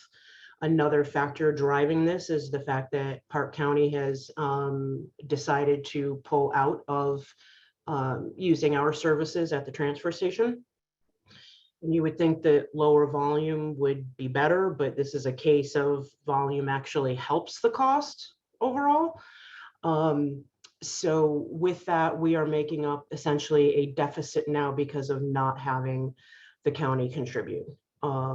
We have been working with the county to provide an access fee to us for access to our recycling center so that we can assure that all residents have the ability to recycle effectively in Park County and particularly Livingston as well. So that will be a small fee. It's certainly not gonna offset anything dramatic. The other thing we have to consider is that garbage trucks are now twice what they used to be. And, you know, folks say, well, why do you buy them so often? And it's kind of the same thing of, you know, it's a lot of stop start. It's hard wear on these vehicles, going through our alleyways and stopping every, 100 feet to pick up cans. They wear down, they break down, and there's a significant cost to repairing them that at a certain point, it becomes more cost effective to replace them. So again, that is what's driving this increase. Average again would be $4.08 per residential user on average.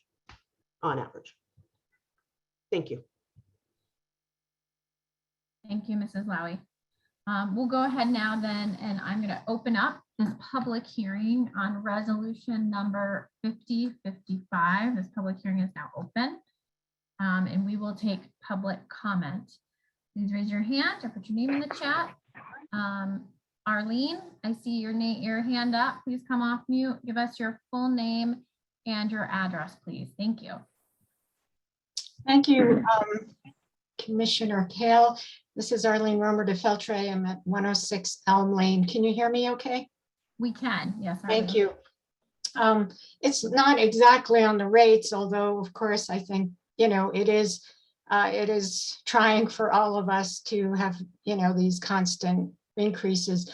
my question is a little bit of a bigger question that I hope you will consider in your long-term planning. And I think if you think about the trash situation, we did have the incinerator that was, from what I understand, was not functioning properly anymore. And so it was closed down. And I know at the time that happened, there was discussion about possibly building a new one or whatever. And I think anyone who, if we could visually see our trash being hauled and filling up landfill, I think most people would be horrified that, you know, we're talking about growing the city, and it is growing, population's growing, and there's all this trash. We're using fuel.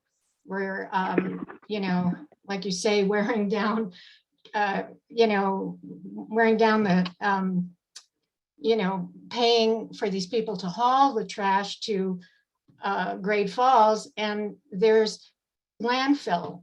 You know, maybe we should all look at a picture of what that landfill looks like. What are we doing to the environment that is the result of not having a properly running incinerator? And I was doing some research, and I did send it to Ms. Kale about that there are cities that have really clean running incinerators. And I know that is probably a huge cost, and it's something that's long-term, but don't you in your heart of hearts think that is a responsible thing to do if we really care about the quality of the state? I mean, I don't think anyone would want to, we wouldn't want to take our children in a car and say, oh, look, there's all our trash from Livingston. Look, we're filling up this part of the state. So I'm saying that I hope you will, instead of just kind of running this and running up, you know, raising rates and saying, well, we're doing it this way, and we're going to keep doing it this way,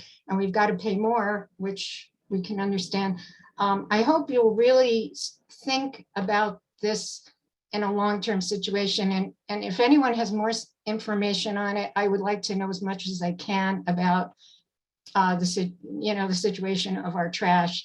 And I think it's a huge problem that we're filling up landfill with things that are not biodegradable. And it's just pretty horrifying when I put things in the trash can. And I know they're not going to be broken down in a responsible way. They're just going to go from a truck that's, you know, blowing out exhaust and filling up a landfill. So thank you for listening. It's something that's a real burden to me. And I hope you and maybe the county and whoever can really consider this. Thank you for your time and your patience. Thank you for your comment, Arlene. Linda, go ahead. So Arlene, I agree with Arlene, some of the thoughts she had to share. I don't necessarily have any criticisms on the increase of the garbage, just because everything's been so well explained. I mainly just wanted to take a moment to thank you folks that spend so much after hours time putting together this and, you know, making it so that it's understandable for us and making sure that things get going and get taken care of. I really appreciate what you do. That's it. Thank you, Linda. Karen Lee, you're next. Thank you. I would like to echo what Linda said. Thank you all. I know that it's getting late. Thank you for your time.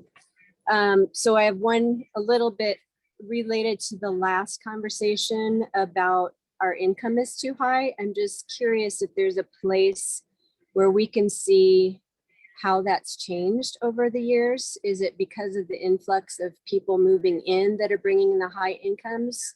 Or is it because the people, the residents of Livingston that have been here a long time are making more money? I'm curious about that.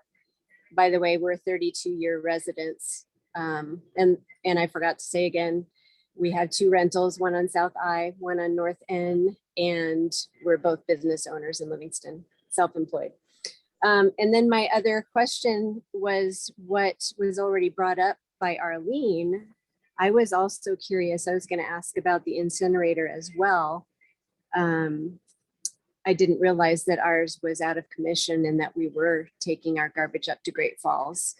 So I would love to see more research into that option. I think that sounds, it made sense what Arlene said, and I'm very interested in that option. So thank you. Thank you, Carolee. Mary, I see your hand up. Please come off mute, full name and address, please. It's Mary Please, 419 North 5th Street, Livingston, Montana. I was hoping that we could please look at offering a garbage carrot rather than a garbage stick. If we could look at offering incentives aimed at reducing trash, because trash is money. And by increasing garbage rates based per unit in apartment, there's a disincentive to compost and to recycle metal, cardboard, glass, and plastic. If you would consider that the cost could be based on the amount of trash generated, or by offering a rebate to those customers who reduce their garbage consumption by recycling, I think that that would be better, because we would be more cost effective. We would reduce the use of the trucks, the gas, and the labor. Thank you. Thank you, Mary. Any other comments for resolution 5055?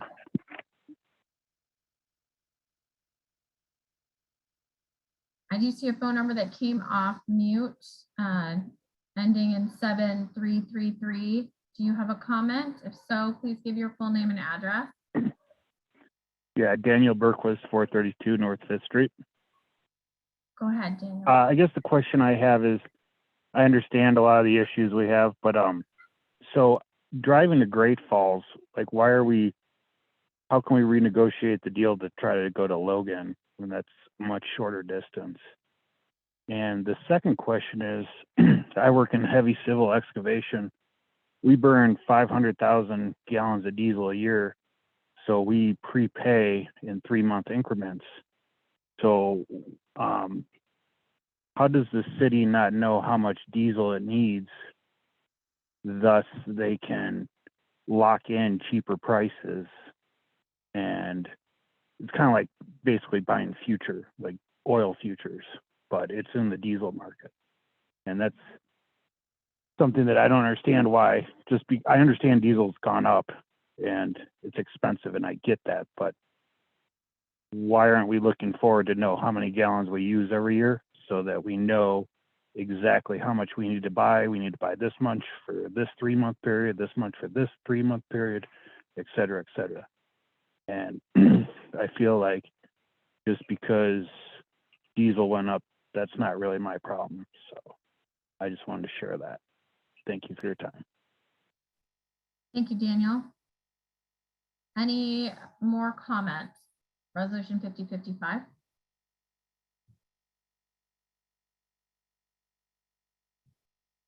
I am not seeing any other hands up or anyone else off mute. So I'm going to go ahead and close this public hearing on resolution number 5055. Hearing is closed. And so now commissioners, clarifying questions. Anyone have questions?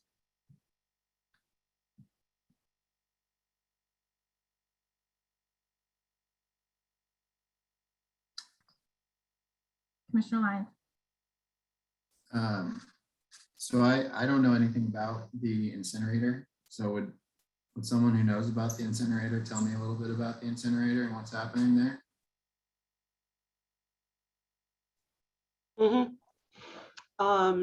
The incinerator has not been operational in the entire time I've lived here, which is approaching 10 years, I believe. I'm not sure. Shannon can probably correct me of when it actually went out of service, but it has not been in operation for a very long time.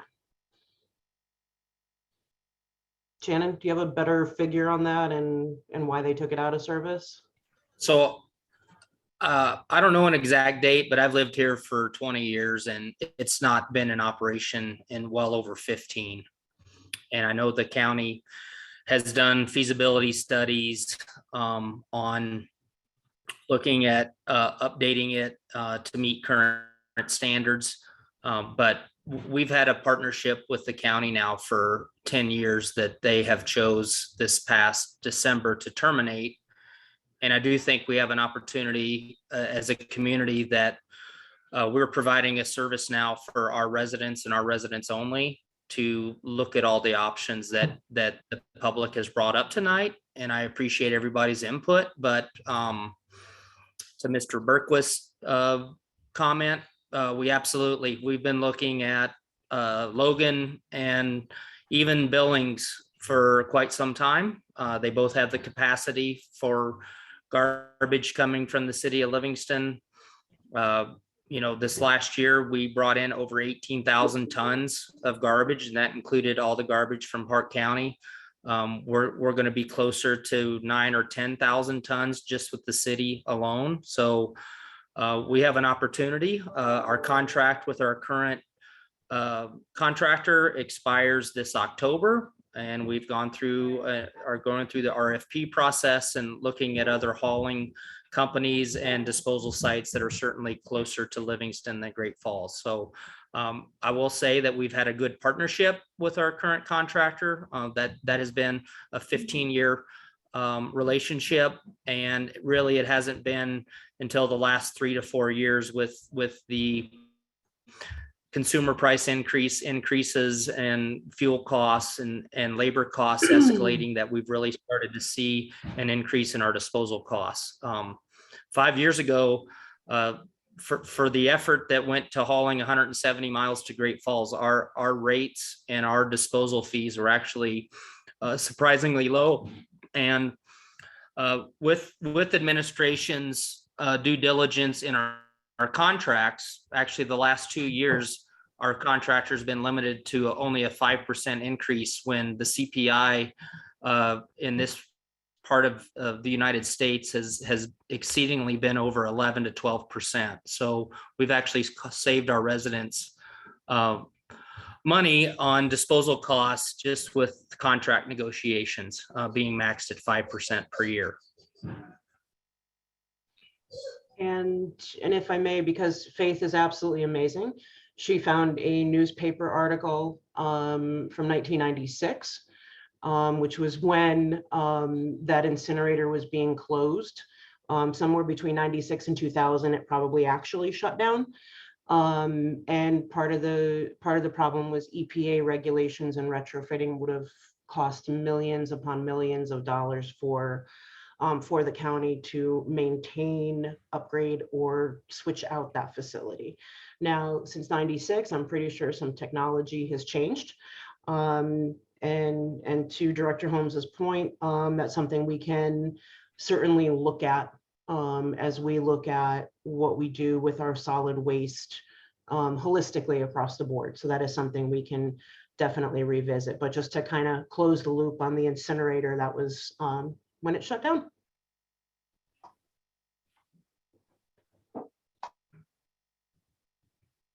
Mr. Lyons, I think you had the floor last. Any I last? couldn't remember. I appreciate the answers and I yield. Thank you. Commissioner Schwartz or Friedman, any questions, clarifying questions? No. It sounds like that incinerator belongs to the county. Is that correct? Is that a county property or was that a joint project? County. Thank you.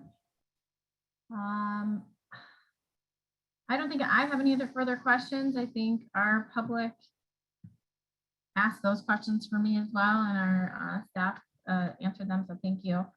Do I have, commissioners, is there a motion on the floor? I'll make a motion to approve resolution 5055. Second. A motion by Lyons and a second by Friedman. Discussion.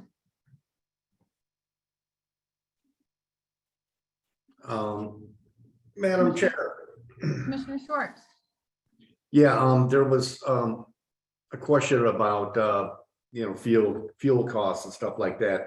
Just to be clear, we don't haul the garbage to Great Falls. That is contracted out, just so there's no confusion there. So yeah, that's, and that contractor came up with the lowest price at the time, and it's our responsibility to take the lowest bid on something like that. I know it seems insane to haul garbage 175 miles to Great Falls, but it was cost effective at that time. Thank you. I yield. Thank you, Commissioner Schwartz. Commissioner Lyon? Thank you. I just want to thank the public for their interest in our waste stream, and I think that's something that I think is important to our community. And so I just want to urge the staff and to continue your efforts. I phrase it that way because I think that you are making efforts to consider those priorities of our community, but to continue those efforts to consider creative ways that we can limit the impact of the waste from our city. And yeah, Shannon, I'd love to hear from you. Well, Commissioner Lyons, your comment couldn't have been more appropriate with the timing. You know, and we do have a public service announcement that we'd like to make. So the commission approved an investment in an automated gate for our recycling facility. And I just want to brag about our recycling facility. You're not going to find a town of 8,000 population in the state of Montana that has a recycling facility like Livingston. DEQ has acknowledged that for many years. We have set the standard on our recycling facility, and with this automated gate, we are looking at hopefully starting in early August, providing 7-day access to our recycling facility, and we really encourage. And to Mrs. Please's comment, having 7-day access, having extended hours to say 6 p.m. at night for people that get off work to be able to recycle those materials that we accept at our facility. We're optimistic that people will have the option to divert waste from the landfill. So I appreciate you bringing up that statement and allowing me to provide the announcement I just made. Yeah, that's great. I personally really appreciate that because I work 8 to 5 and can never make it to the recycling station, and it builds up until I can take an hour off of work on one day. So glad to have that opportunity, and that's just a great example of why I say continue to be creative, Shannon. So I trust that you will, and I just want to express that coming from me, that's something that I'm interested in, and I think it's an interest of the community, and I yield. Thank you, Commissioner Lyons. Commissioner Friedman, Commissioner Schwartz. All right, I will just say thank you, Shannon, for that announcement. That's super exciting. I know my partner will be very happy. He has Sundays off, so to be able to recycle on Sunday is a big deal in our house. So thank you for that. That'll be exciting for us. And I appreciate the public chiming in, talking with us this evening and throwing out these ideas for all of us to consider. And I appreciate the staff listening and thinking about it and thinking about ways to be creative. In this moment, I'm also going to give a shout out to the green cans. I know it doesn't sound like a ton of people use them. I love my green can. You should get a green can. It's great for all your yard waste, and that does not go to the landfill either. So I just wanted to give that shout out as well.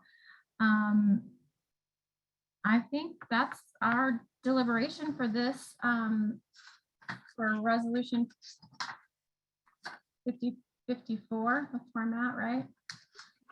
And so 55, I'm at 55. I'm sorry. You're running together. I apologize. So let's go ahead and have a vote on resolution 5055. Chair Kale. For. Commissioner Freeman. For. Commissioner Schwartz. For. Commissioner Lyons. For. Motion passes. All right. Moving on.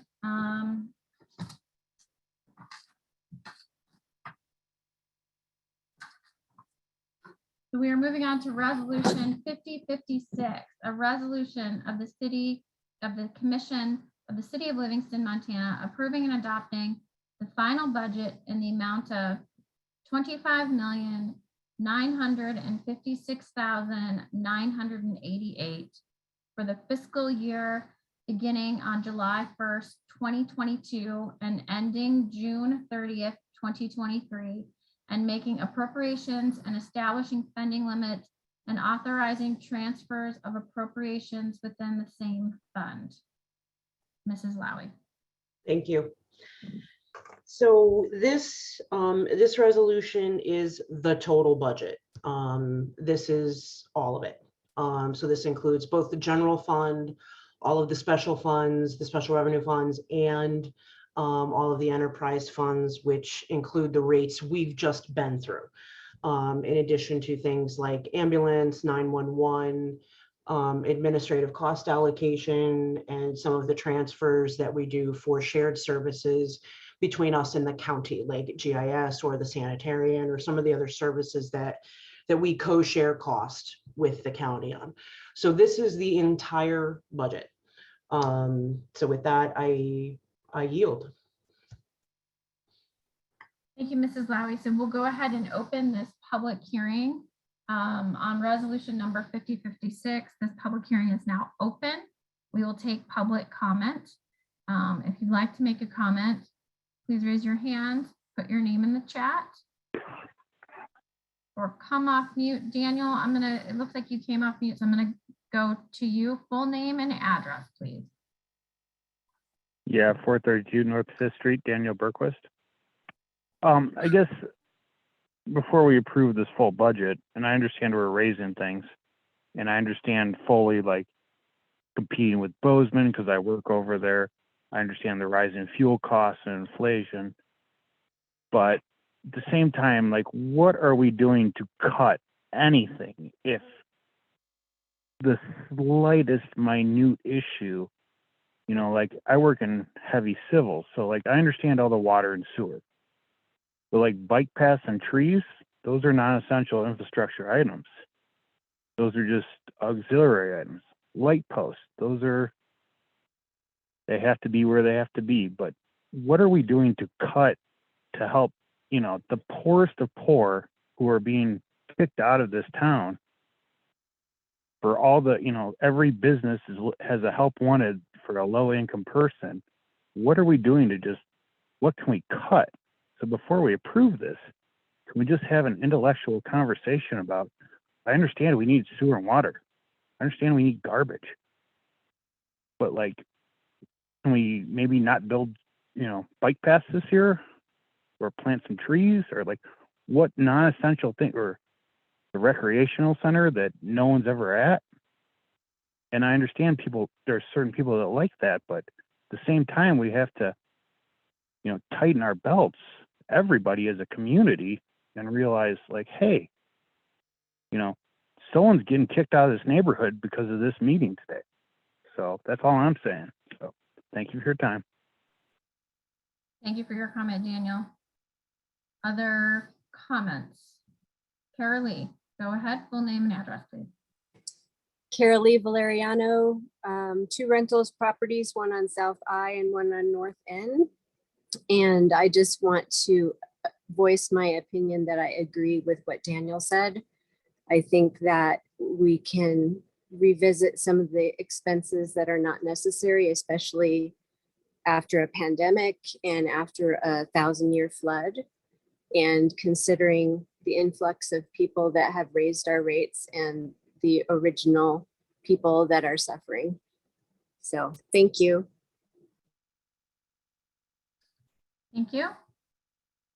Any other public comment on resolution 5056?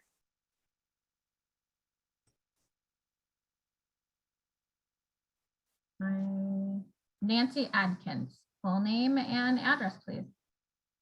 Okay.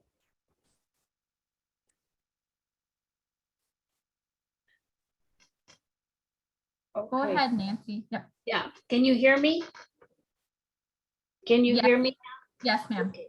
Yeah, this is what I agree with Daniel on cutting we do not cut anything. And there are some concerns about the plastic. An incinerator is not going to help us, because when I go to Albertsons or Town and Country, everything is in plastic. If I didn't put it in the garbage, it would be stacked up in my garage so high that you wouldn't believe it. I have gone to those meetings a long time ago on recycling, on cutting, and I worked at the EPA in Seattle. I have ideas about how to do it, and I think we need to start talking about what we need to cut. And then we're adding additional housing, and we have not finished the housing over here at Brookline condos adequately. So let's not take on any more projects, and let's try to cut. Thank you. Thank you, Nancy. Any other comments? Any more public comment? I don't see any more public comment. So I am going to go ahead and close this public hearing on resolution 5056. Commissioners, clarifying questions on the budget.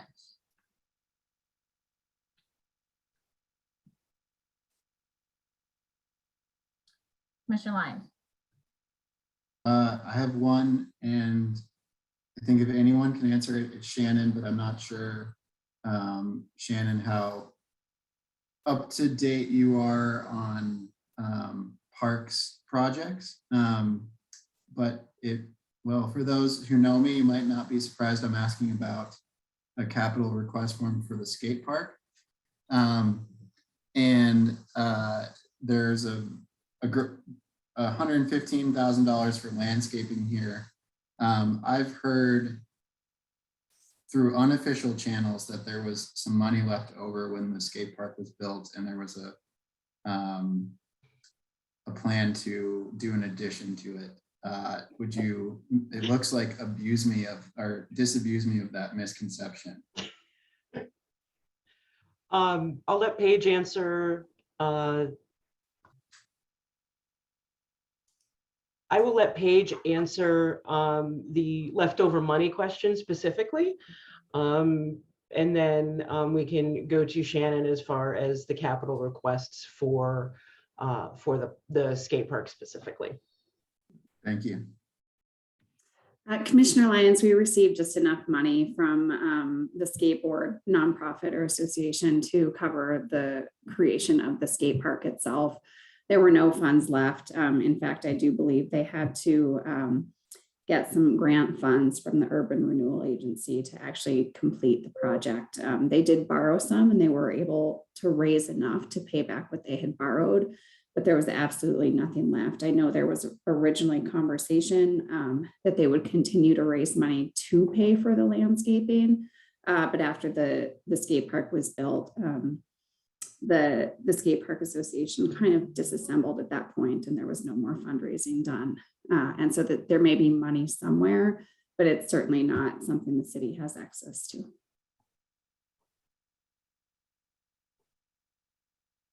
Great, thank you. That mostly makes my point moot. I guess the one thing, and this is, we're talking about budget, so this is a little bit extraneous, but there's talk of a sprinkler system, and I just urge caution with the sprinkler system on the very smooth, slippery concrete. Could pose some issues. Shannon? Go ahead, Shannon. So Commissioner Lyons, by chance, have you been down to the skate park this afternoon? I saw an image of what has happened at the skate park this afternoon. Okay. I've been working since 8 in the morning, so I haven't had a chance to be down there, but I did see an image, and it looks like some progress has already been made. So yes, we've been working closely with Jamie Warren. He is the lone representative of the Skate Park Association that I'm aware of. And Paige is correct. we had a wonderful collaboration with the Skate Park Association through planning, design, and construction of our current park. And there was, you know, an obvious lack of interest and participation after the completion. And again, the commission has been supportive of the budget to do some pretty minor landscaping in last year's budget, which is the result of the photo that Faith so graciously posted. Our goal all along is to do a dryscape improvement without sprinkler systems. And we've been proactive in working with again, Jamie and some of the local users. And I hope everybody appreciates the improvement in the look and the aesthetics with using the decomposed granite as a dryscape landscaping model. But to touch on the money that was proposed in next year's budget, we did a site plan before the construction of the skate park, and that included amenities like curb and gutter, sidewalks, and paved parking surfaces to delineate the skate park from the access road to the high school and in and around the Civic Center. And initially, those were going to be funded by fundraising efforts by the Skate Park Association, and they just haven't come up with the funding for that. So that's where we, in working with the Parks and Trails Committee and the Commission, proposed that capital improvement to continue to get the skate park in a condition that I think we envisioned 7-8 years ago. Great, thank you all so much for that context. I'll just very quickly add that I'm aware, it seems to me, I haven't studied this and I don't think it's been studied, but that the skate park is actually an economic driver for our city. In the summertime, we get visitors from all around the country visiting the Livingston skate park. Montana is actually famous nationally for having a high number of high quality skate parks. So people come here from all over the country to visit those, and ours is one of them. And so just, you know, to speak that sometimes some of these amenities that we provide in our city are actually become economic drivers. And that's my understanding of the skate park. And thank you all for filling me in and your efforts on that in the past. I yield. Thank you, Commissioner Lyons. Any other clarifying questions? Commissioner Schwartz or Friedman?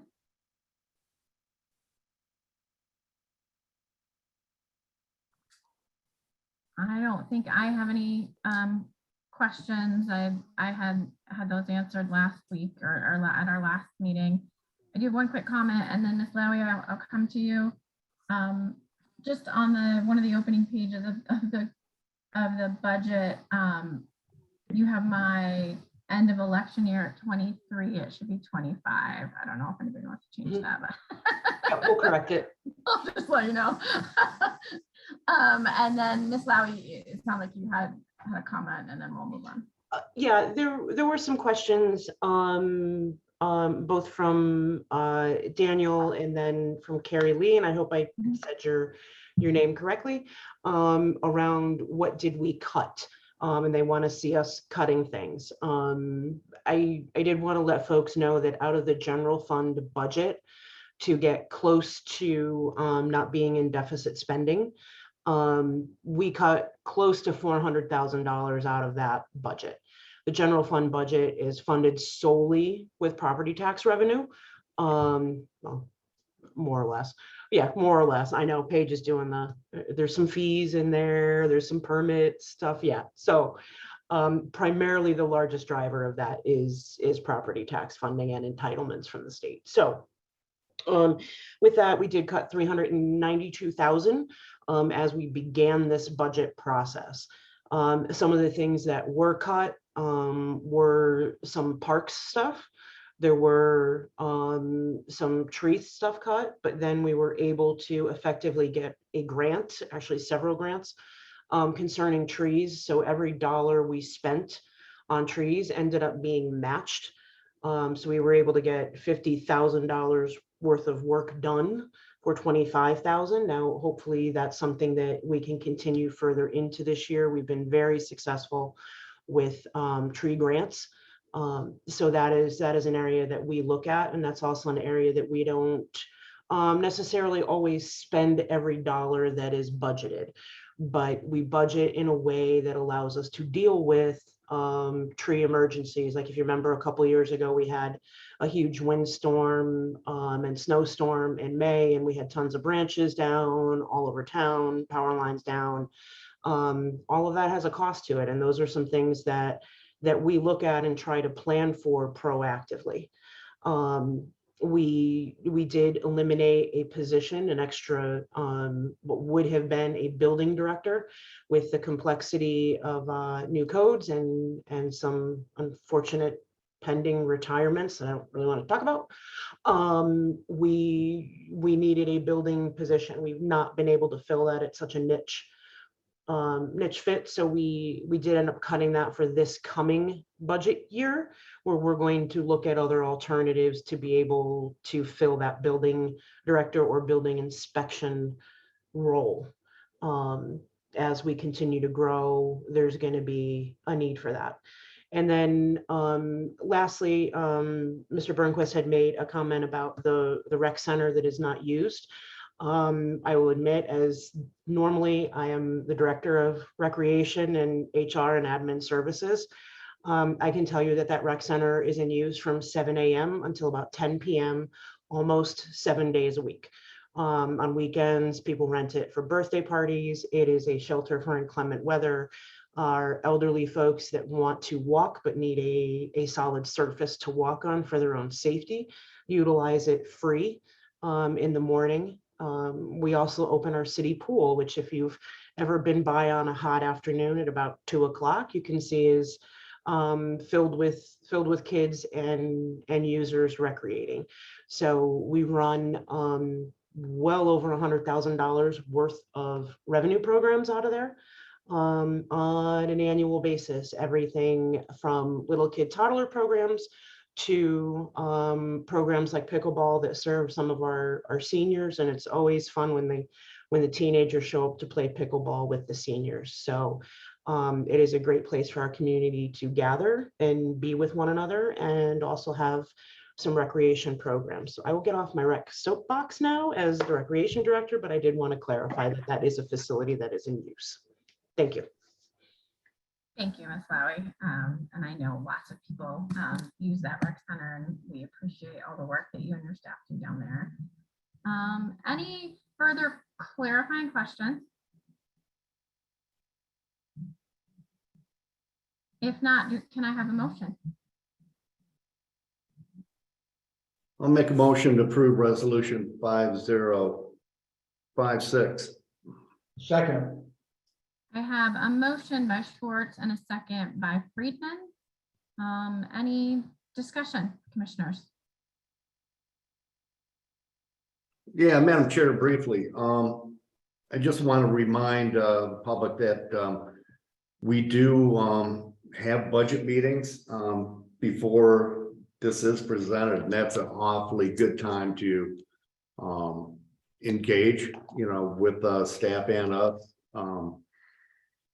regarding line items and stuff like that. We just don't come up with this and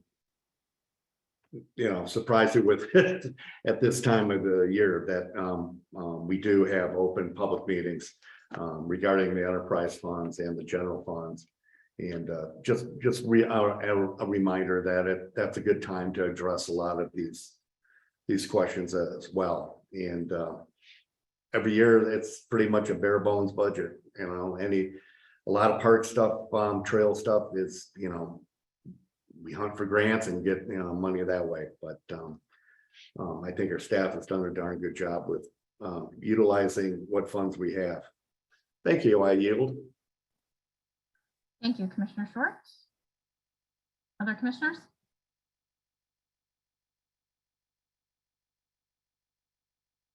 I would just like to thank the staff for all the work that they do on this budget every year, and getting it to us and making it understandable for us and always answering our questions. I had all my questions answered at our last meeting, and I appreciate you taking the time to answer those questions as they come up.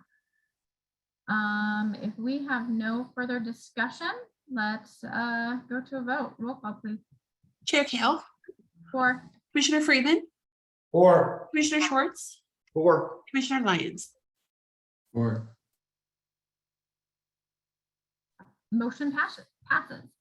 We are now going to move on to resolution 5057, a resolution of the City Commission of the City of Livingston, Montana, levying 100% of the costs for street maintenance in improvement districts number 1 for fiscal year 2022 and 2023 in the amount of $1,323,753 and assessing all property within the district. Mrs. Lowy. Thank you. This is the street maintenance district in which we address all of the costs to do all of street maintenance and apply a formula based on lot size to come to what that assessment or tax would be on each lot or parcel in the city. So with that, I yield. Thank you, Ms. Lowy. So I'm going to go ahead then and we're going to open up this public hearing of resolution number 5057. This public hearing is now open and public comment. So if you have a public comment, please raise your hands, put your name in the chat, come off mute.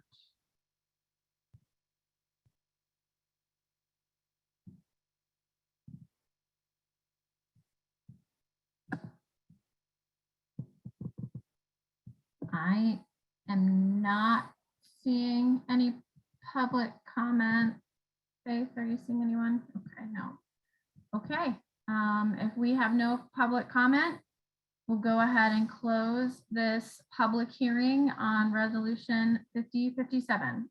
Public comment is now closed, or public hearing is now closed. Commissioners, clarifying questions.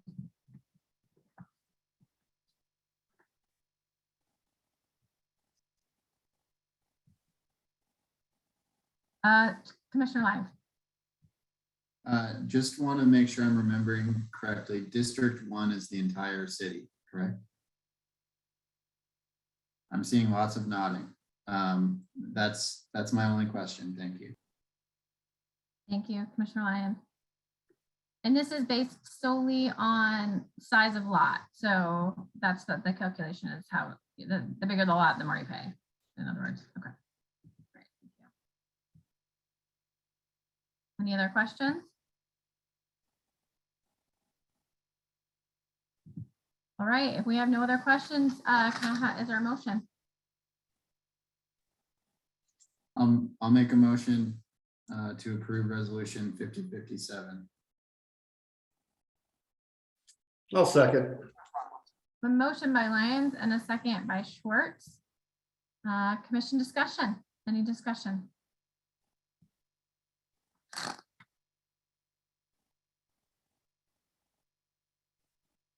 I'm just going to say, I know that I saw at least one email concerned about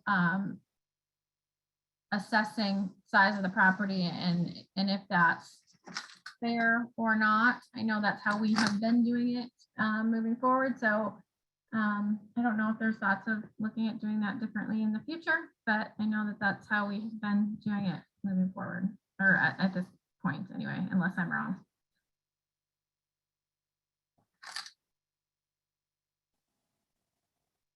Any other discussion? Mr. Lyons. I'll just add, I do recognize that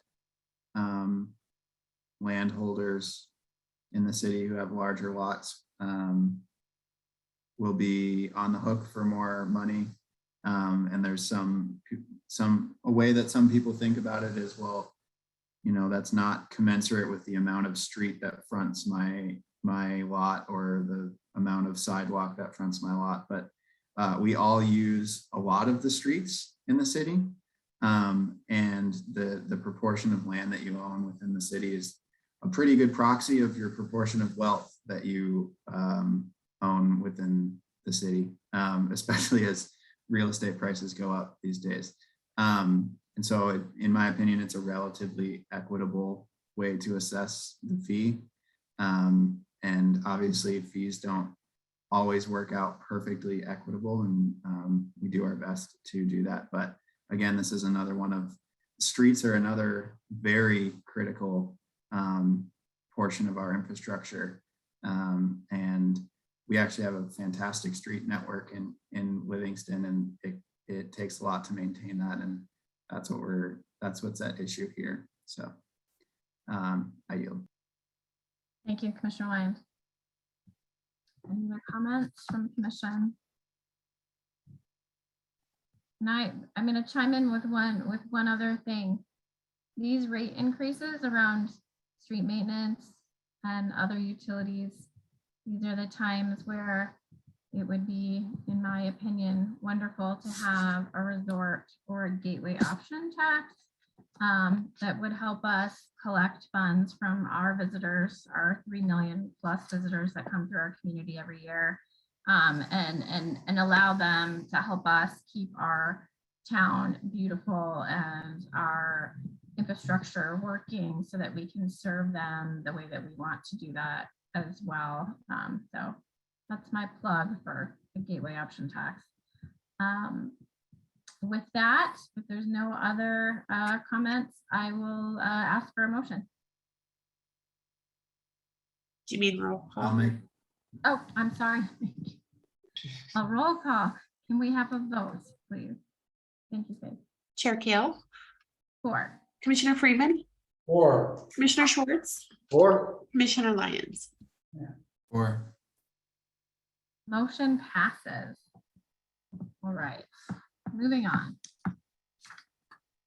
We are now moving on to resolution 5058, a resolution of the City Commission of the City of Livingston, Montana, estimating the cost of maintaining lights and supplying electrical current to Special Improvement Light District number 20 in the amount of $87,600 for fiscal year 2023, and levying and assessing 100% of the estimated cost against every parcel of property within the said district that the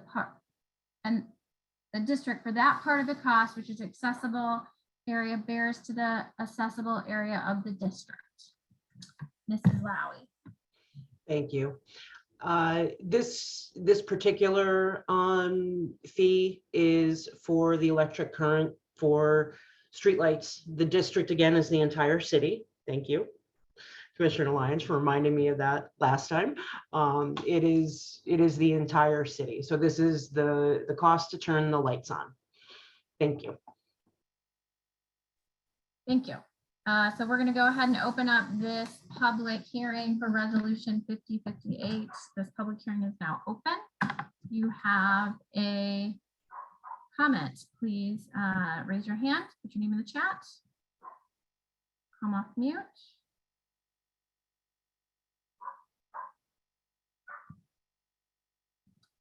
Kara Lee, go ahead. I just want to clarify on these 2 increases that you're considering this a real estate increase. Is that right? It's going to be in our taxes on our properties. Okay. Thank you. Thank you for the comment. Any other public comments for resolution 5058?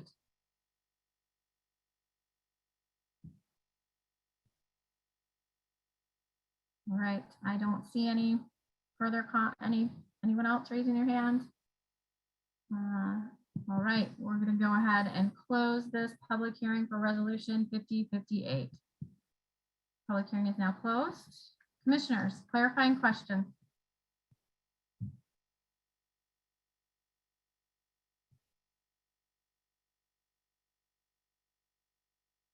All right, I'm not seeing commissioners any questions.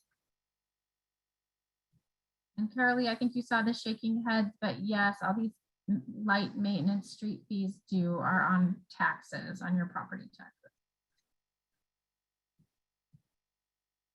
All right, seeing no questions from the commissioners, can I have a motion, please? Make a motion to approve resolution 5058. Second. Motion by Schwartz, second by Friedman.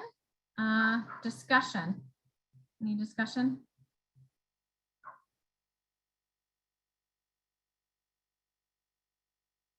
No discussion? All right, seeing no discussion, let's go to a vote. Roll call, please. Kale, 4. Commissioner Friedman, 4. Commissioner Schwartz, Or Commissioner Lyons. Or Motion passes. All right, moving on, resolution 5059, a resolution of the City Commission of the City of Livingston, Montana, modifying special improvement lighting district number 20 by replacing street lights and other, oh my goodness, I wasn't prepared for this word,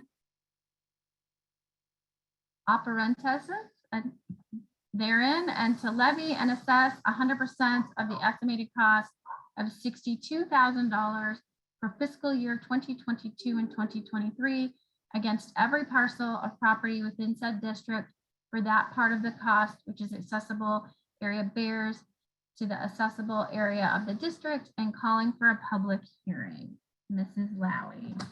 Thank you. And that word is always the test every year. This is for the actual, yeah, exactly, right? This is the actual light fixtures that you see in downtown. And again, the district is the entire city of Livingston, and this appears on the tax bill. Thank you.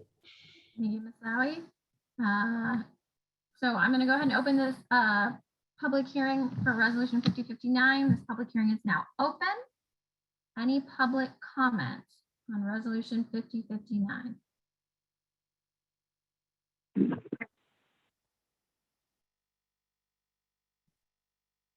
Daniel, I see you came off mute. So go ahead, full name and address. Yeah, so the only question I had is back when we had discussions about the railroad crossing, that was on the north side of the road, which would have been a special improvement district for the north side. Why would lighting for downtown pertain to someone like me who lives on the north side, when the lights benefit the people down there? So thank you for your time. Daniel will answer that at the end of the public hearing. Carol Lee, I see your hand up. Thank you. I'm just, I don't remember how many of these there are going to be, and I know it's getting late and everybody's tired and we just want to hurry through this. I'm just wondering if we have a total per household or per lot that these taxes are going to be increasing our property taxes. Thank you for that comment. Let's get all of our public comments first. Any other public comment?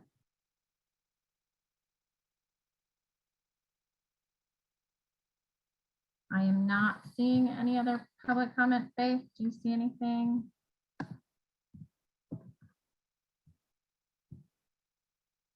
Okay. All right, I see no more further public comments, so I'm going to go ahead and close this public hearing for resolution 5059. We'll go to clarifying questions. Mrs. Lowy, do you want to answer the question about the railroad crossing? I probably can answer that too, but.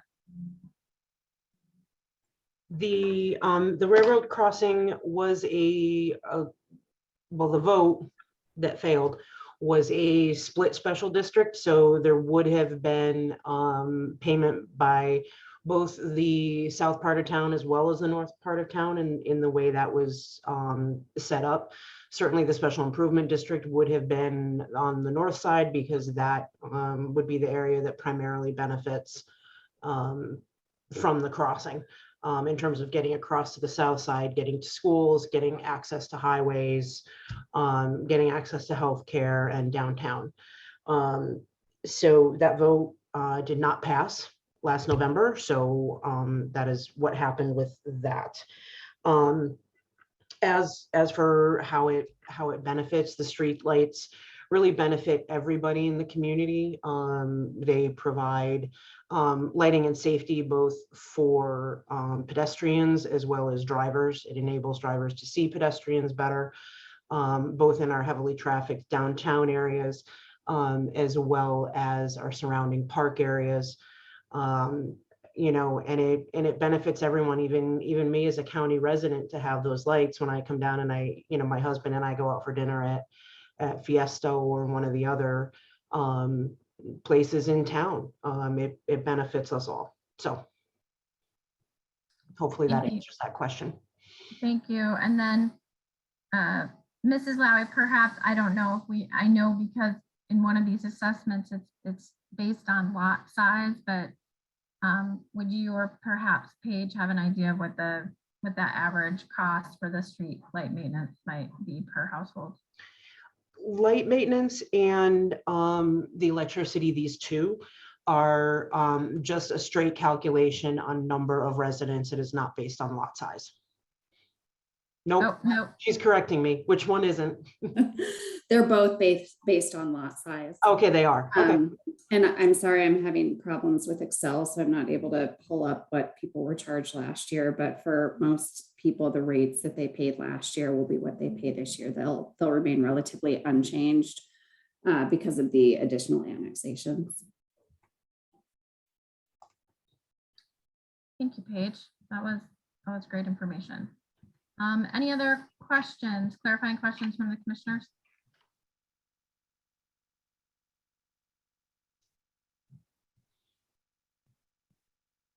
All right, seeing no clarifying questions, do I have a motion?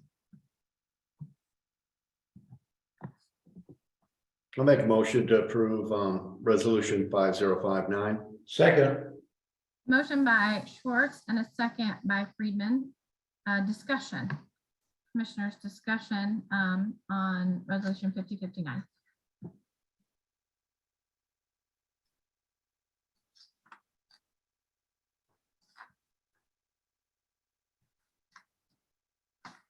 I'll just say, Paige, thank you for that information. That's good to hear that even as we're raising the amount, that because of some annexations, a lot of our rates will stay in these areas the same. So thank you. All right, let's go to a vote. If there's no other discussion. Roll call, please. Chair Kale, For. Commissioner Freeman, 4. Commissioner Schwartz, 4. Commissioner Lyons. Or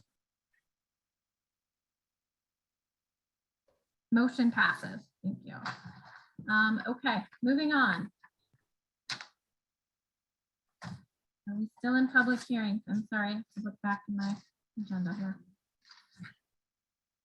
Vice Chair Kale? Yes, we're on to ordinances. Yes. Is that right? If Okay. we are, if I may suggest, I believe we're coming up on a break. And also we will need a motion to extend. Okay, let's I do don't know if that. we want to do both of those now and then hop into ordinances. I think, does that sound good? We'll do, let's get a motion to extend the meeting. Can I have a motion to extend the meeting? I make a motion to extend the meeting. Have a second? Second, okay, a motion by Schwartz, a second by Friedman, all in favor? Aye. Okay, and then we're gonna go ahead and take another break because it's almost 8:30. So we'll take another 10-minute break. Does that work? And we will be back in 10 minutes. So that'll be back at 8:33. Yes, we are. All right, thank you. And thank you, Faith, for getting us going again. So let's just keep moving on in our agenda. So we are moving on to ordinances.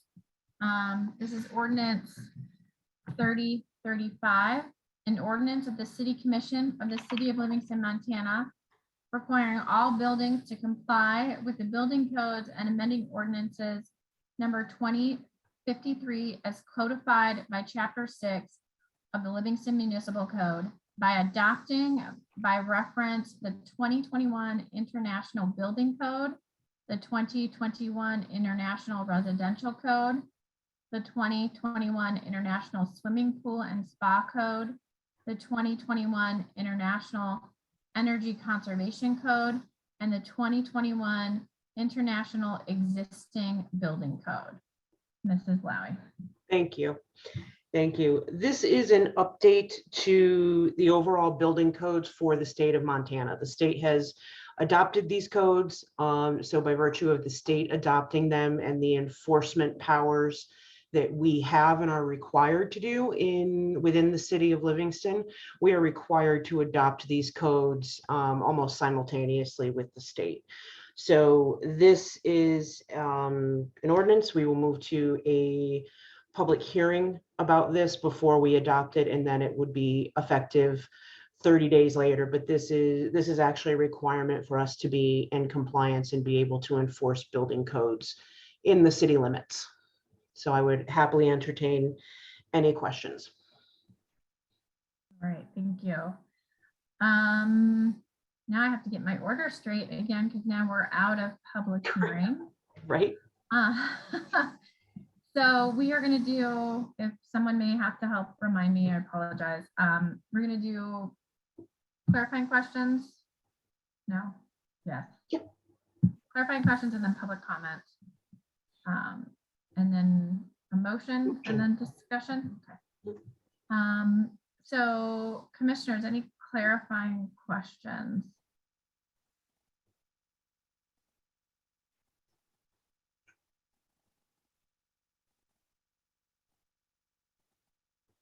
All right. No clarifying questions from the commission. So let's go ahead. Actually, I need to ask for a motion, right? So do I have a motion on ordinance 3035?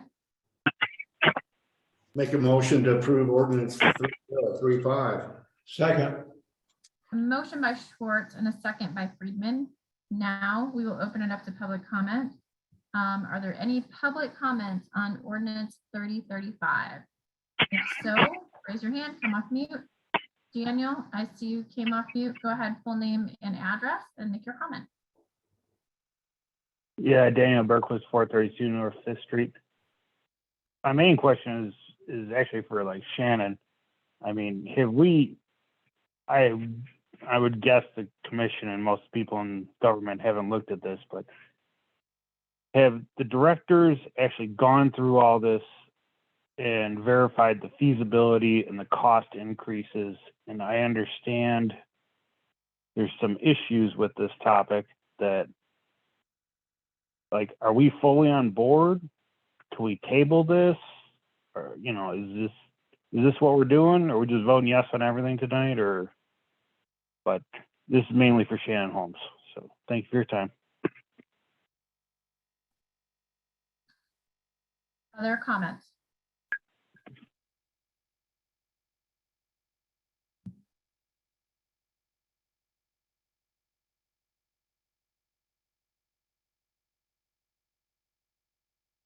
I do not see any other public comments. So we'll go ahead and This close. is Christina Nelson. Oh, go ahead, Christina. Sorry, I didn't see you. Full Sorry. name and your address too, okay? Christina Nelson, 88 Falls Creek Road. I was just, did I hear it right that there would be public hearing about this in the future? So there'd be more time for us to ask questions and look into stuff more? Yes, so this vote will move this to a public hearing. And so then we'll have a public hearing about this at a later date. Okay, thank you. Any other public comment?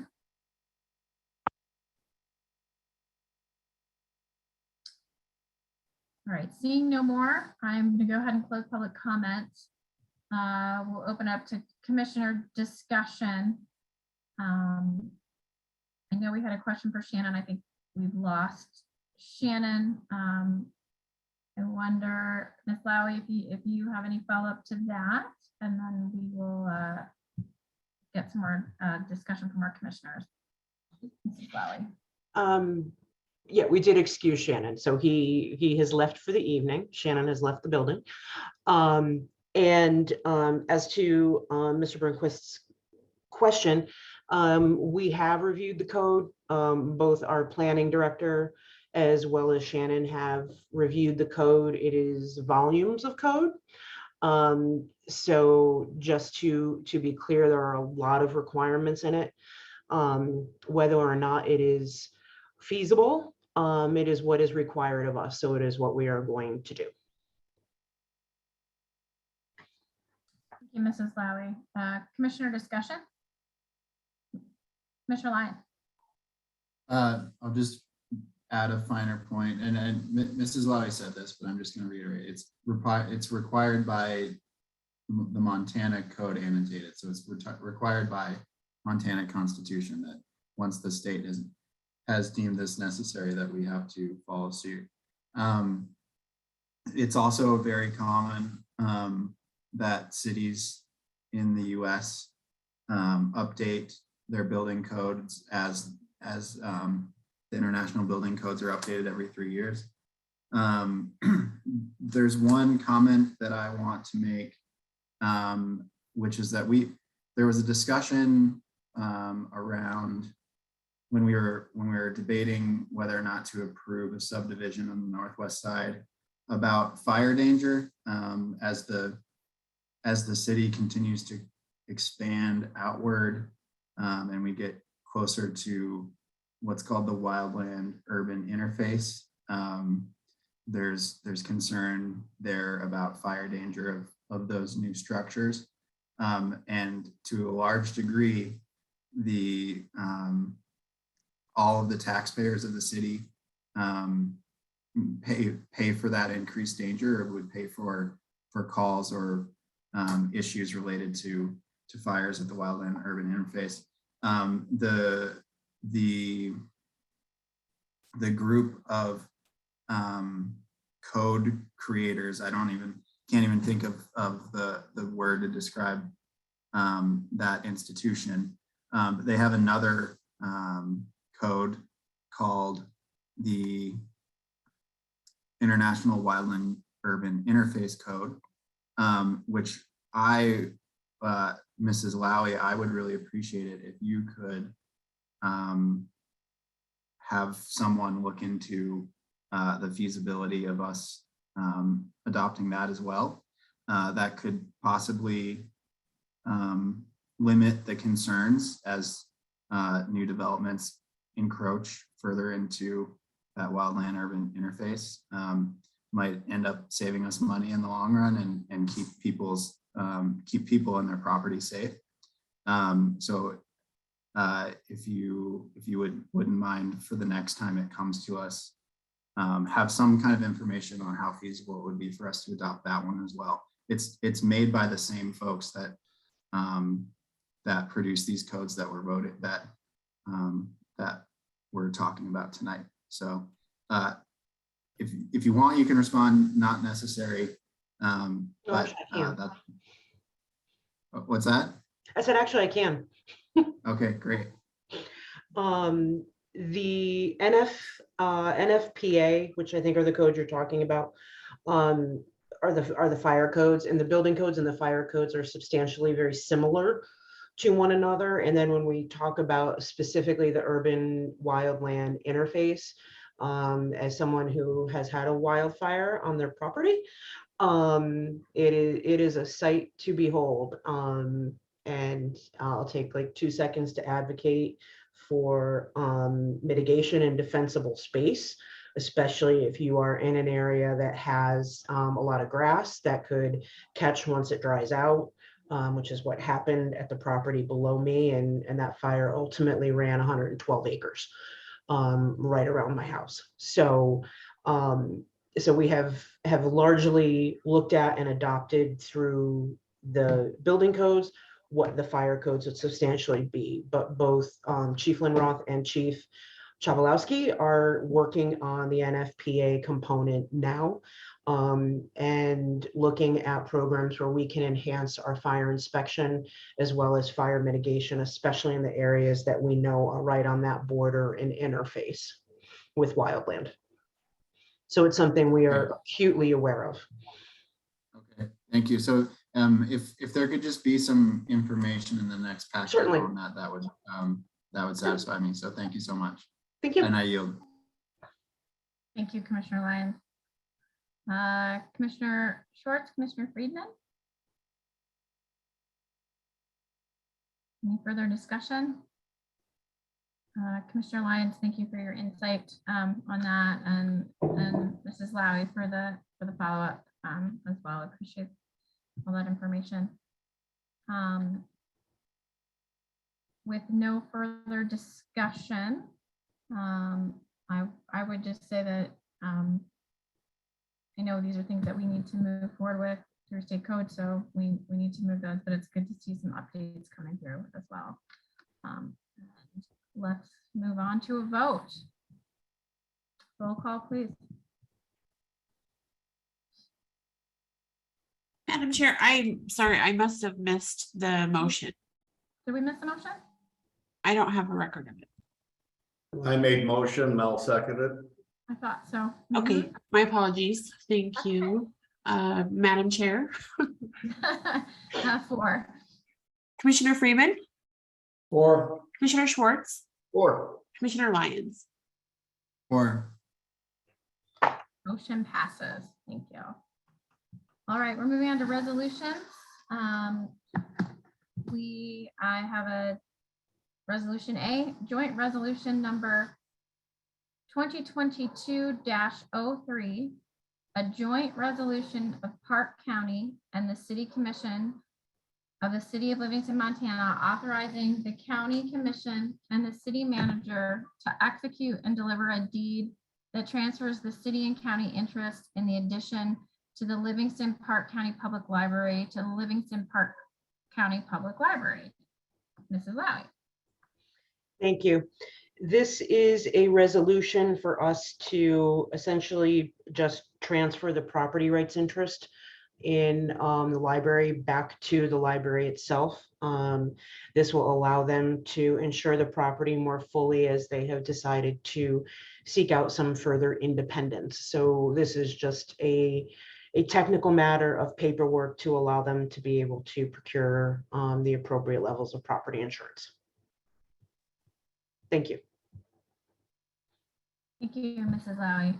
Commissioners, any clarifying questions?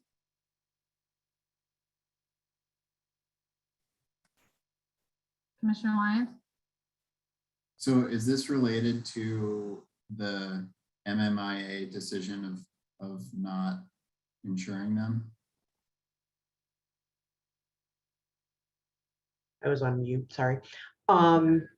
Partially, it is also related to their vote to seek independence. So it is both.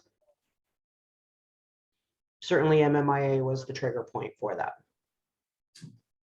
Gotcha. Can you maybe provide just a little bit more context on the independence that they're seeking? I think for some reason that doesn't ring a bell to me.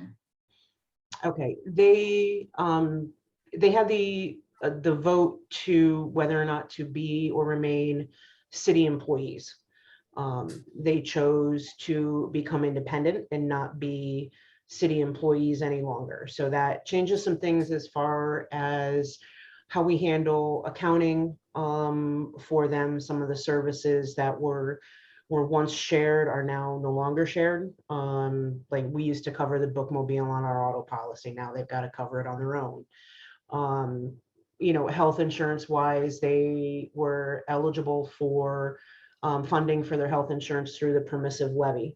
They are now no longer eligible for that permissive levy. So we cannot provide them assistance through the permissive levy for health insurance. And this was a vote that they undertook and is related to the long-term plan for them seeking independence through a special district, which will probably come sooner rather than later. They have a little bit of time based on their current reserves to be able to seek that very thoughtfully. But they are going to have to do that certainly in the next couple of years. And the special district would change the way that they are funded. Is that Yes. correct? Yes. Okay, so they currently get some kind of allocation from the county and the city, and there's consideration of changing the way that funding comes. Okay, that covers it. Thank you. Thanks for the background. I very much appreciate it. Thank you. Thank you, Commissioner Lyons. Any other clarifying questions, Commissioner Schwartz or Friedman?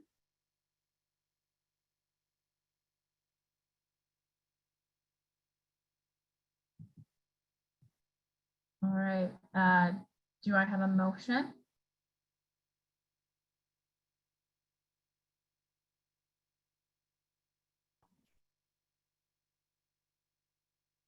I'll make a motion to approve joint resolution number 2022-03.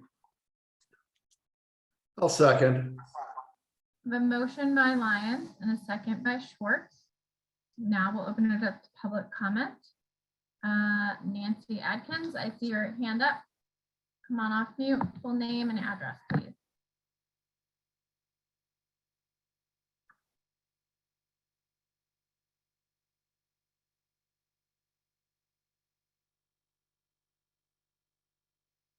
Nancy, did you change your mind? Go ahead and come off mute, Nancy.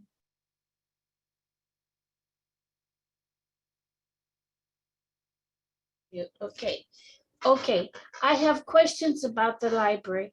Does this mean that the library does not want to get any funding from the county or the city? Is that correct if they go private?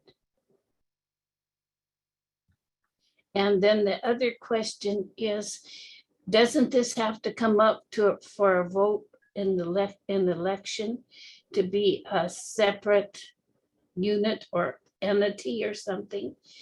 And I raise this because I noticed when the city employees got raises, the library employees did not, and I questioned the director about that.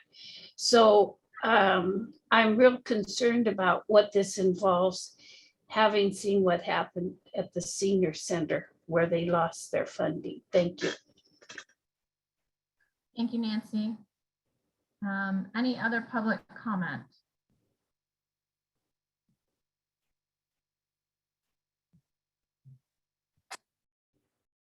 I don't see any other public comments. All right, I'm going to go ahead and close the public comments. Ms. Lauer, I think we touched on some of that, but would you just clarify that funding question, please? Sure, and I'm actually going to defer to Attorney Llewellyn. She has taken herself off mute and has been intimately involved in this process over the last few months. I've kind of stepped in. I was focusing more on the employee benefit piece and HR type stuff during this time. Courtney has been focusing more on kind of the legalities of it and the funding mechanisms. So I will defer to her expertise. Thank you, and thank you, Chair Kale, for asking for the clarification. Over the last year or so, we have been assisting the library with increased understanding of their rights and responsibilities and their professionalism and where they want to go with their board. They are an independent board from the city. They actually direct their staff. They have their own budget. That money does come from the city and the county through the compact, and there's a certain number of mills that come from each agency or from each entity to the library. The library's independence as far as creating a district goes, they would be very much like a rural fire district. There would be a petition. The county commission would approve the petition if there were the required number of signatures, and then it would go on a ballot. They have so many days prior to an election to do that. And we've had conversations with them about when those deadlines are, and they're looking at whether they want to do that this year or not. In the compact that we have with the county that relates to the library, there is a provision in there that indicates that they have been looking at doing a district for some time. But this, what we're doing tonight is just transferring the property. Let me see if I can share my screen here.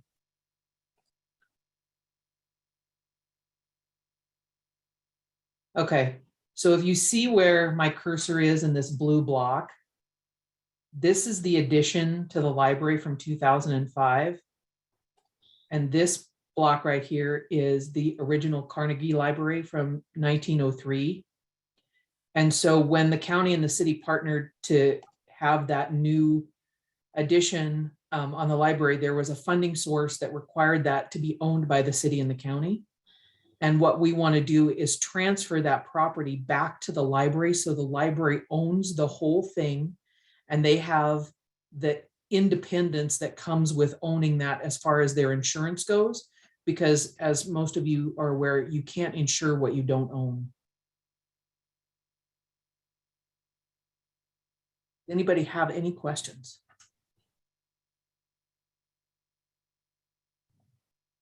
Thank you, Ms. Llewellyn. We appreciate that. That was helpful. And Ms. Lowy, I have one quick question. Is this, the library is asking us to do this as well, right? Was it the ask of them? Yeah. Okay. Thank you. Okay, so we have had public comment, we have a motion. Any other discussion, commissioners, around this?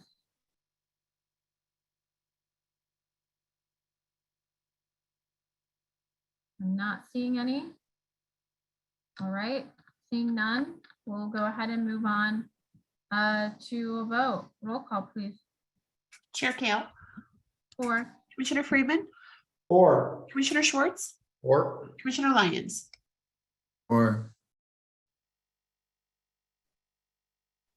Motion passes. Thank you. All right, moving on to action items. Action item A, discuss, approve, deny library Zoom room. Mrs. Lowy. Okay.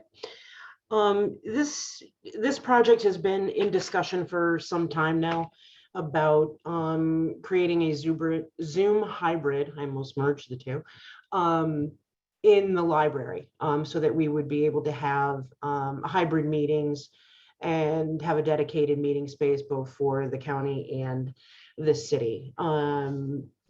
Chair Caldwell of the County Commission attended the meeting last week of the library board. Out of that came a letter that I believe all of you have received copies of at this point. If you haven't, please let me know and I will get those to you and we will get them entered into the record as well if they are not already. Just outlining some concerns that they have about that space and how they handle that space and what we put into it. So I certainly don't think at this point we are ready to make any kind of a determination or decision about how that Zoom room possibly moves forward. I think we may also want to take the opportunity to have some discussions with the county about whether or not investment in rehabbing the space in the city county building for the community room might be better. It is a larger space. The parking is certainly better. I know, like, if we were going to use the library for our meetings, the library is open till 8 o'clock. And parking on that street is exceedingly limited on a good day. So I don't know that may or may not be the best solution, but I think based on kind of everything I've seen at this point, I do think that we will need to kind of take a step back and look at all sorts of alternatives with the goal of increasing citizen participation in whatever way we can. Questions? Commissioners, we'll open it up to you first. Any questions? Commissioner Lyons?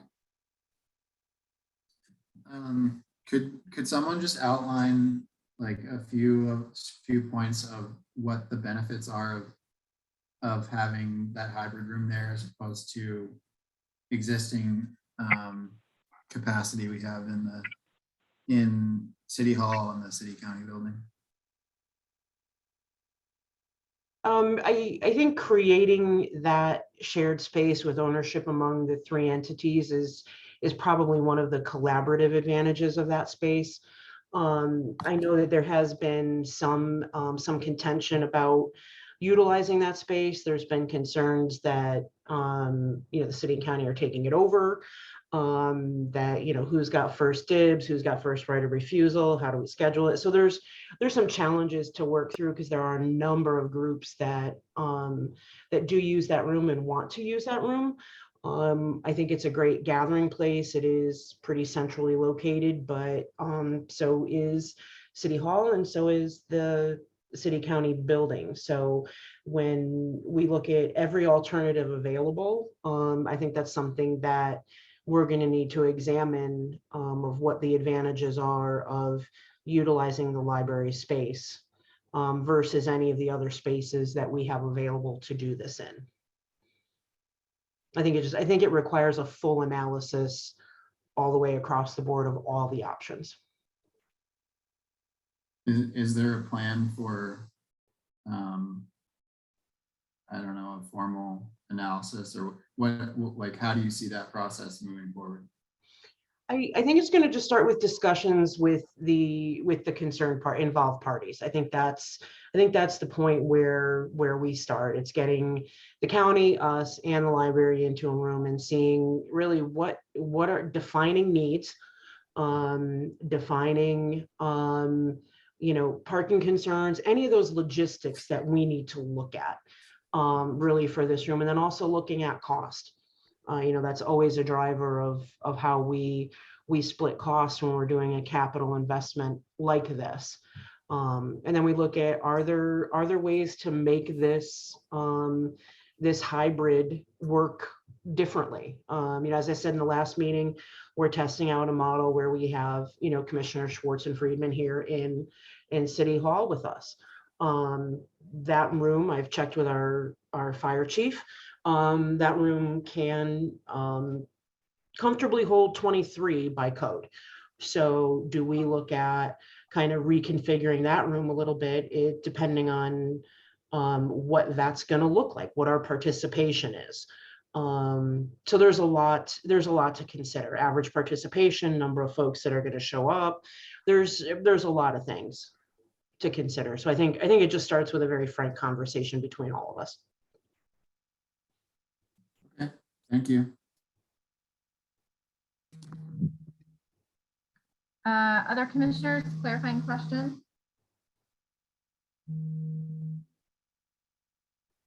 Lisa, do we know what the capacity is of the library, that room, and is there space for overflow? Just out of curiosity. It looks like Courtney knows what that is. She's nodding. I don't know off the top of my head, so I'll defer to Courtney. She's been working on this project as well. The seating inside the Bev Stevenson meeting room is about 50. And then there's overflow into the hallway, which is the access to the stairs and then into the room that they use for elementary school child programming. So it is more than what it is here, but it's not significantly more than, in fact, not even close to what we were used to as an average crowd size for meetings in the city commission meeting room in the basement of the city county building.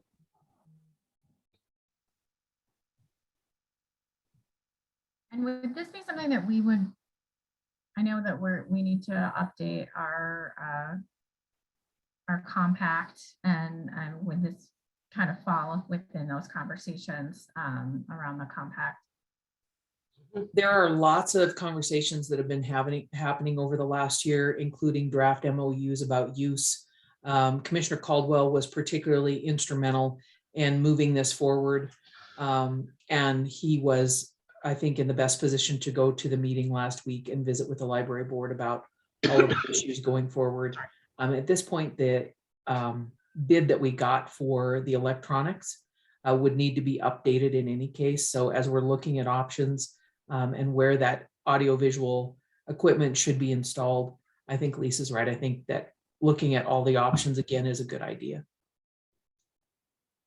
Go ahead, Mel. Did you want to say something? Yeah. Go ahead, Mel. Commissioner Freeman, go ahead. When I first saw this, a better idea in my mind, and I don't know if this fits what is gonna go on. We've got a beautiful room in the city county building that's sitting right there, that's much larger. We got better parking. And if there is such a need, I thought that location would make a lot more sense than the library. So that's my take on it. Thank you, Commissioner Friedman. Any other comments? So we are not, I might need a little help here, but we're not going to take any action on this evening is what it's looking like for me. This is just a discussion. I think it makes sense to look at this a little further. I don't know if this seems like something we need to get together with the county commission and have a joint meeting around this to discuss where they're at. I feel like there's some other things that come into play in this, and one being that city county room as well, and what that looks like and how that might be able to serve our needs as well. I do think that we need to really think about the capacity of the space so that we can make sure that when we are having public meetings, we have room for the public to actually attend. And so that is a concern of mine for sure. So I think that those are all things that we need to take into consideration. So I think it makes sense that we take a minute and pause, but I also don't want to lose this and wonder how we make sure that we are looking at next steps and what those next steps might be. And so I'm not sure if saying we want to schedule a meeting with the county commission to discuss this is the next step or what we need to do, but Mrs. Lowy, do you have any? I can bring back a report in city manager comments at the next meeting after I've spoken with Chair Caldwell and Chair Longbine of the library board and see what approach they want to take. So I can certainly bring that back to you all at the next meeting. Does that work, commissioners? Okay. All right, perfect. And so with that, I don't think that I needed to open that to public comment, which I had not done. Do we need to open that to public comment, Ms. Llewellyn? Or Ms. Lowy? No, okay. Well, then we'll move on to our next discussion, resuming in-person meetings for city commission meetings and city boards and committee meetings. Mrs. Lowy. Thank you. And this kind of comes into play with both the library Zoom room, which we were looking towards a solution for this, as well as some of the work we've done by having Commissioner Schwartz and Friedman in here to get sort of a hybrid model. I would be comfortable at this point welcoming in some of the public into City Hall. We certainly have to keep some limitations on that just to meet fire code in that room. But I think that's something that we can discuss. I don't know how we would need to examine how we did that, whether it's like a reservation system. It feels kind of like the going to the Sun Road and Glacier, but some of those things that we could do to bring in that participation in the meantime while we work towards a larger solution. Right now, the city county building, the community room is probably not as available as we need it to be as we wrap up next month with both FEMA and SBA and some of the disaster preparedness. That room is the EOC, Emergency Operations Center.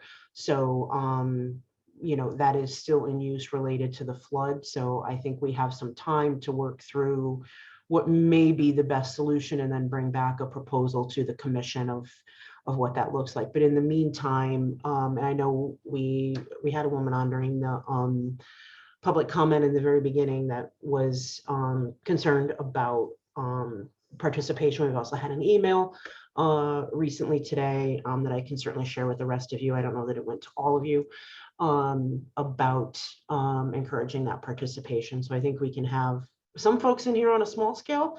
I know that's not the best solution, but it is moving us in that direction. Thank you. I know I have some questions, but I will let other commissioners go first. Commissioner Lyons, I saw you come off mute first. Some questions. I also saw the distinguished gentleman in City Hall come off mute. I'll let them go first. All right. Commissioner Schwartz, Commissioner Friedman, the floor is yours. Oh, if we were going to use this, we were to use this room that we're in now, a time frame when we could have it ready, how we would do that. I guess that's a clarifying question, Madam, for Lisa, I guess. I mean, we could in theory do it anytime. I mean, it would just be, you know, we might want to rearrange the tables a little bit, change the layout of the room to get it a little more conducive, so you can see kind of the Zoom screen and then also see the folks in the room.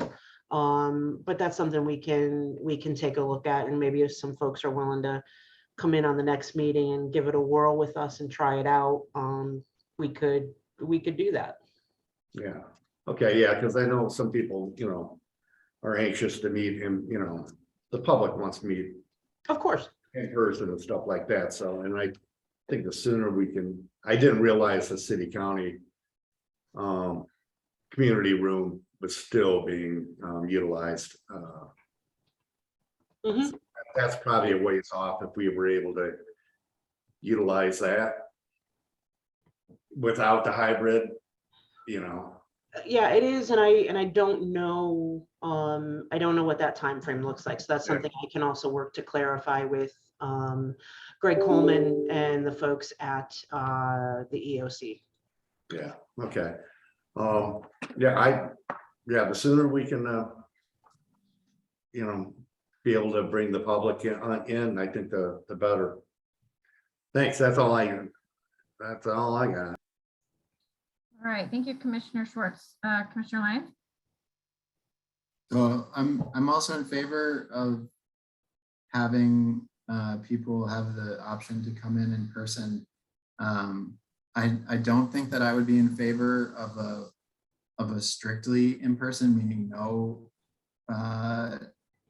video conferencing. I think that I think that accessibility in terms of I think there are some people who are at risk for complications relating to COVID who would feel a lot more comfortable continuing to participate this way. I know it doesn't work well for everyone, but I think that having the option actually maximizes accessibility and participation. And that's, I think we all agree that that's what we're after, is getting as many people the ability to participate as possible. And so I think that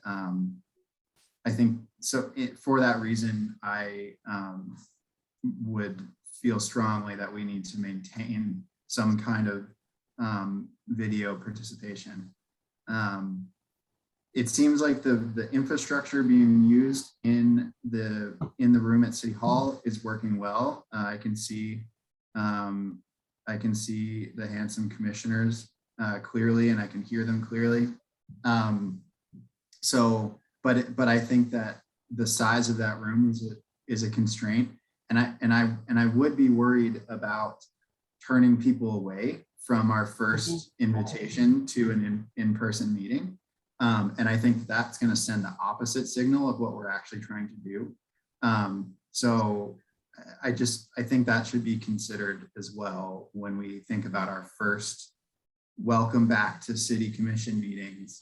I think it could be detrimental if we get a good turnout and then in fact we actually have to turn people away. So that's something that I think should be considered as well. Yes. And I'll yield there. Thank you, Commissioner Lyons. I have some thoughts and questions as well. Ms. Lowy, you said it sounded like 23 is the max in that room. And I'm just kind of doing the math and thinking there's 5 of us commissioners and probably about 5 staff that come to every meeting, which leaves us with about room for 13 people, 13 public participants. I wonder about the setup of the room. The way that it's set up right now seems like it would be difficult for the public and for us to deal with the to look at the public and talk to the public. And so I think we would need to look at the setup of that room a bit differently. Couple other my concerns. A is turning people away. And then as we turn people away who then have come to participate in the meeting and then are racing home to get on Zoom to be able to participate in the meeting is worrisome to me, because I feel like we're at that point, they're not going to be able to participate in maybe what they're coming to make a comment on. And so I want us to be mindful of that. I want to get to a hybrid model so that we can be in person and we can be online and we're satisfying everyone. But I am a bit concerned about the capacity of the room in City Hall. Also, just after this evening, knowing that we were extending breaks because of the bathroom facility makes me a little concerned as well. I just am not feeling like the infrastructure in City Hall is going to be, really great. And it would be great to get back to that city county building and figure that out. That space, obviously was a lot bigger. We got lots of folks in there. I know that they must not be using it very well, because I've been at several county commission meetings in the last 2 months and have had to sit on the floor because there's not enough space in the chambers that they're using. And that's not fun either, particularly for folks who might be elderly or can't get in the room. So I think I just want to flag those as considerations of how we move this forward. Yes, I want to get to that in-person hybrid meeting. And I think if we have the facilities to do that, then we should. I will flag that I'm a little concerned about our facilities and in this moment and being able to do that. I would say, if we were going to do that, there would have to be some sort of a reservation system. And I wonder, Ms. Llewellyn, about, are we violating any laws by saying, oh, sorry, we can only have 13 people in the room and you're 14 and now you can't join and you have to leave. And so I just don't want, those are the things that pop into my head as we navigate these things. All things that we need to consider as we go through this process, and even looking at the possibility of using the library or using other space. I mean, these are all things that we have to consider. Parking, ADA access. I mean, there's just a litany of things, like how many bathrooms are available. All of those are things that we need to look at. So I think this is a topic with much more to come.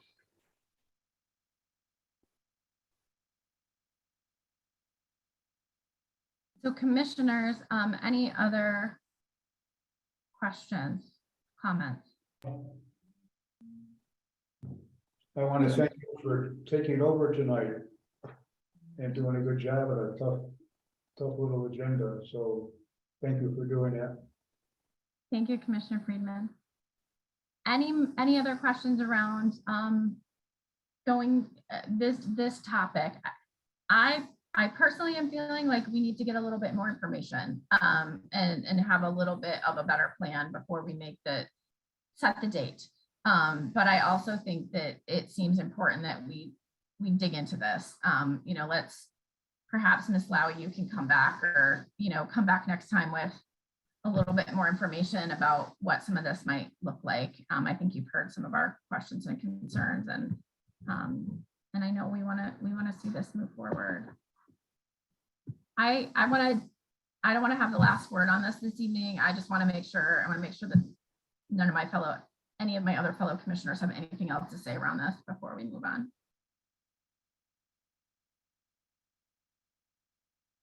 Madam Chair. Commissioner Schwartz. If I could direct this perhaps to Courtney, or just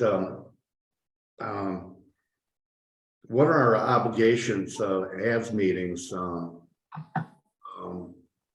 Do we have to hold them in person, or is there some kind of MCA or something like that?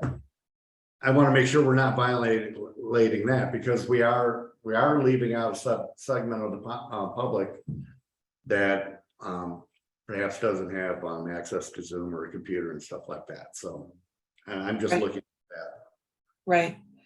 So it's actually a constitutional mandate that the public can see you deliberate. Okay. So we have had a policy around attendance through electronic means. We've had to make accommodations to that policy through COVID.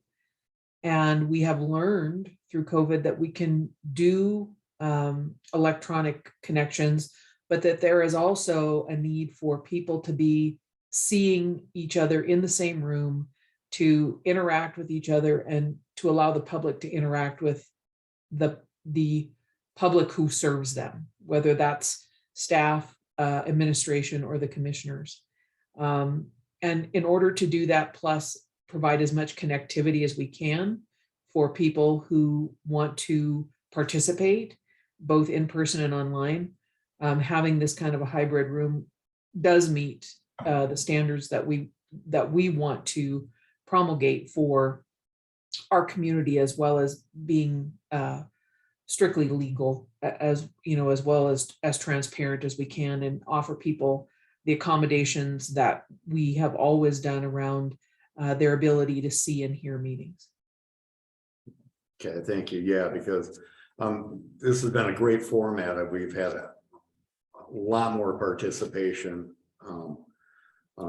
this way, but I don't want to forget about the people that just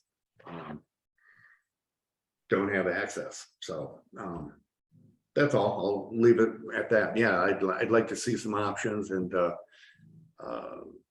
if we could do this in a community room at City Hall at some points, rather sooner than later, I think that's still our best option. We have limitations here at City Hall far as space goes, so facilities. But that I'll yield. Thank you. I did forget to say that we also have some limitations with coming off of Zoom. We need to be measured in the way that we do that because of the way we schedule public hearing and public comments, so that we do that far enough out that whenever you guys decide to make a decision about whatever you do going forward, we're still going to be in this format for a couple of meetings.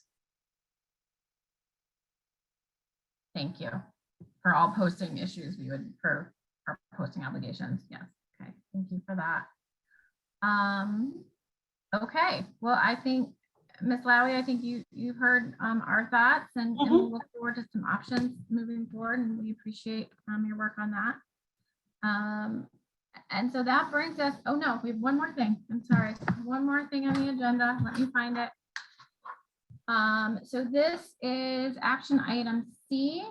Discuss, approve, deny extension of strategic plan work group timeline for a time to be determined by a majority vote of the commission. Ms. Lowy, I think I can take this one.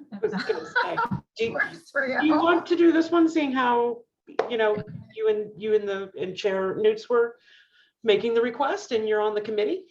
Yeah, so I am the chair of this strategic plan ad hoc committee. As you know, we've been working on this for a while. We've had great work done by our citizen volunteers on the committee.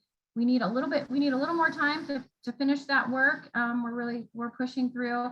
And so I am asking my fellow commissioners for an extension of the time on the ad hoc committee. We had it for 90 days. We did have to skip a couple meetings. So I'm asking for another 90 days extension to continue this ad hoc committee. Our hope is that it's not going to take that long, but I figured we'll ask for that so that we're in good shape. And so that's what I'm asking. That's what our committee is asking for on this action item. So does anyone have any questions? Madam Chair. Commissioner Schwartz. Yeah, exactly what is this committee doing? I thought originally it was just working on the language of the strategic plan. Are we rewriting this thing at this time? We're looking at the vision, goals, mission statements, and we're looking at the language on that and working on that.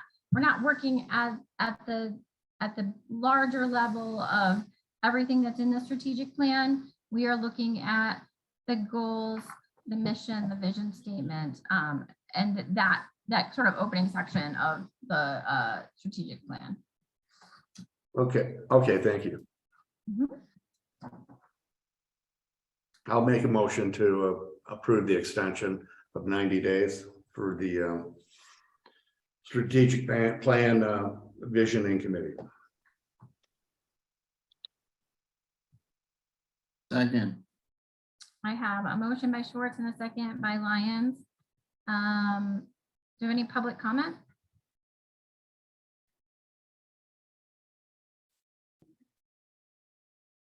I see no public comment. I'll close public comment. And then commissioners, any deliberation, any further discussion? I will just say thank you for that extension, and I'm looking forward to the work we'll get to present to you. And with that, let's go to vote. Chair Kale, For. Commissioner Freeman, Yeah. Commissioner Schwartz, Or. Commissioner Lyons. For. Motion passes. That brings us to the end of the agenda, and we will go to city manager comments. Mrs. Lowy. Thank you. And just a couple of real quick comments, seeing how we're getting kind of late in the evening here.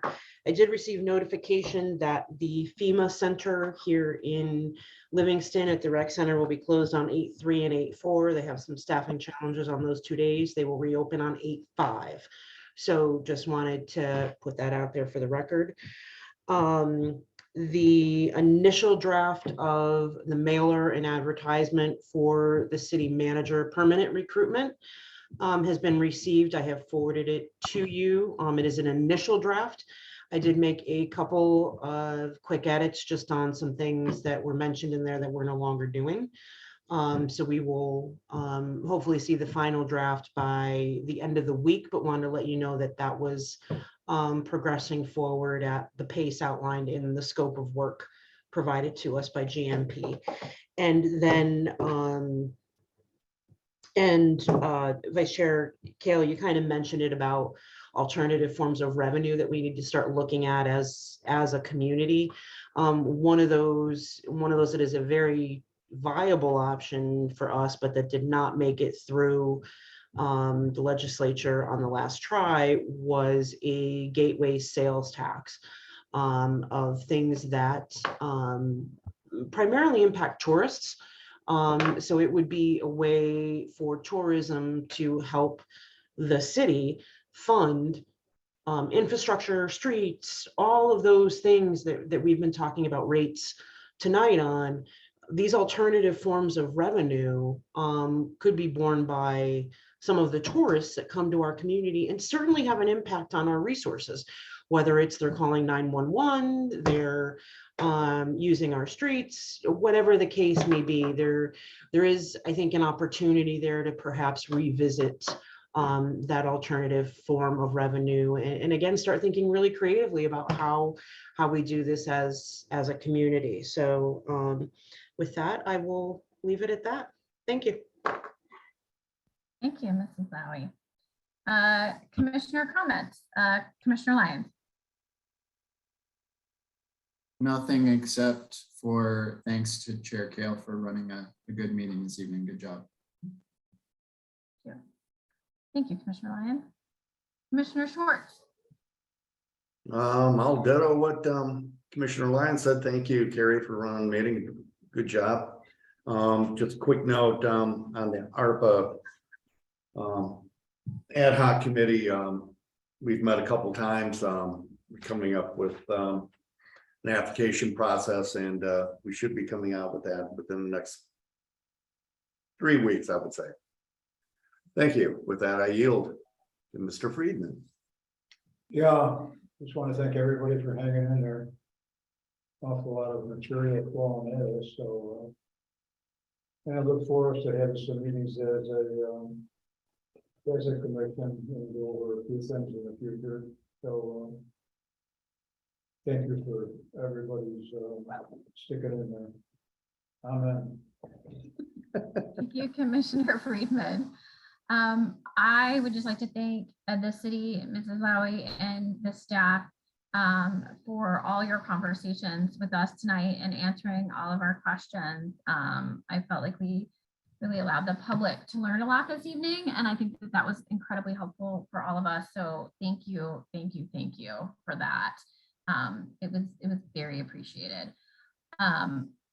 I am so excited, Mrs. Lowy, to hear about the gateway option tax coming back. I'd love to talk to you more about that as we move forward.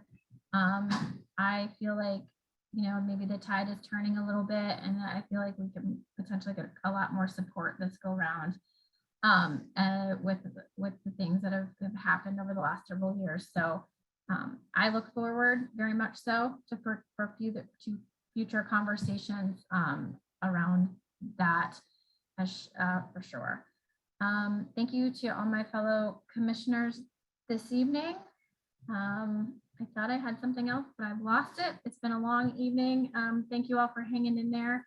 And do I have a motion to adjourn? So moved. So moved.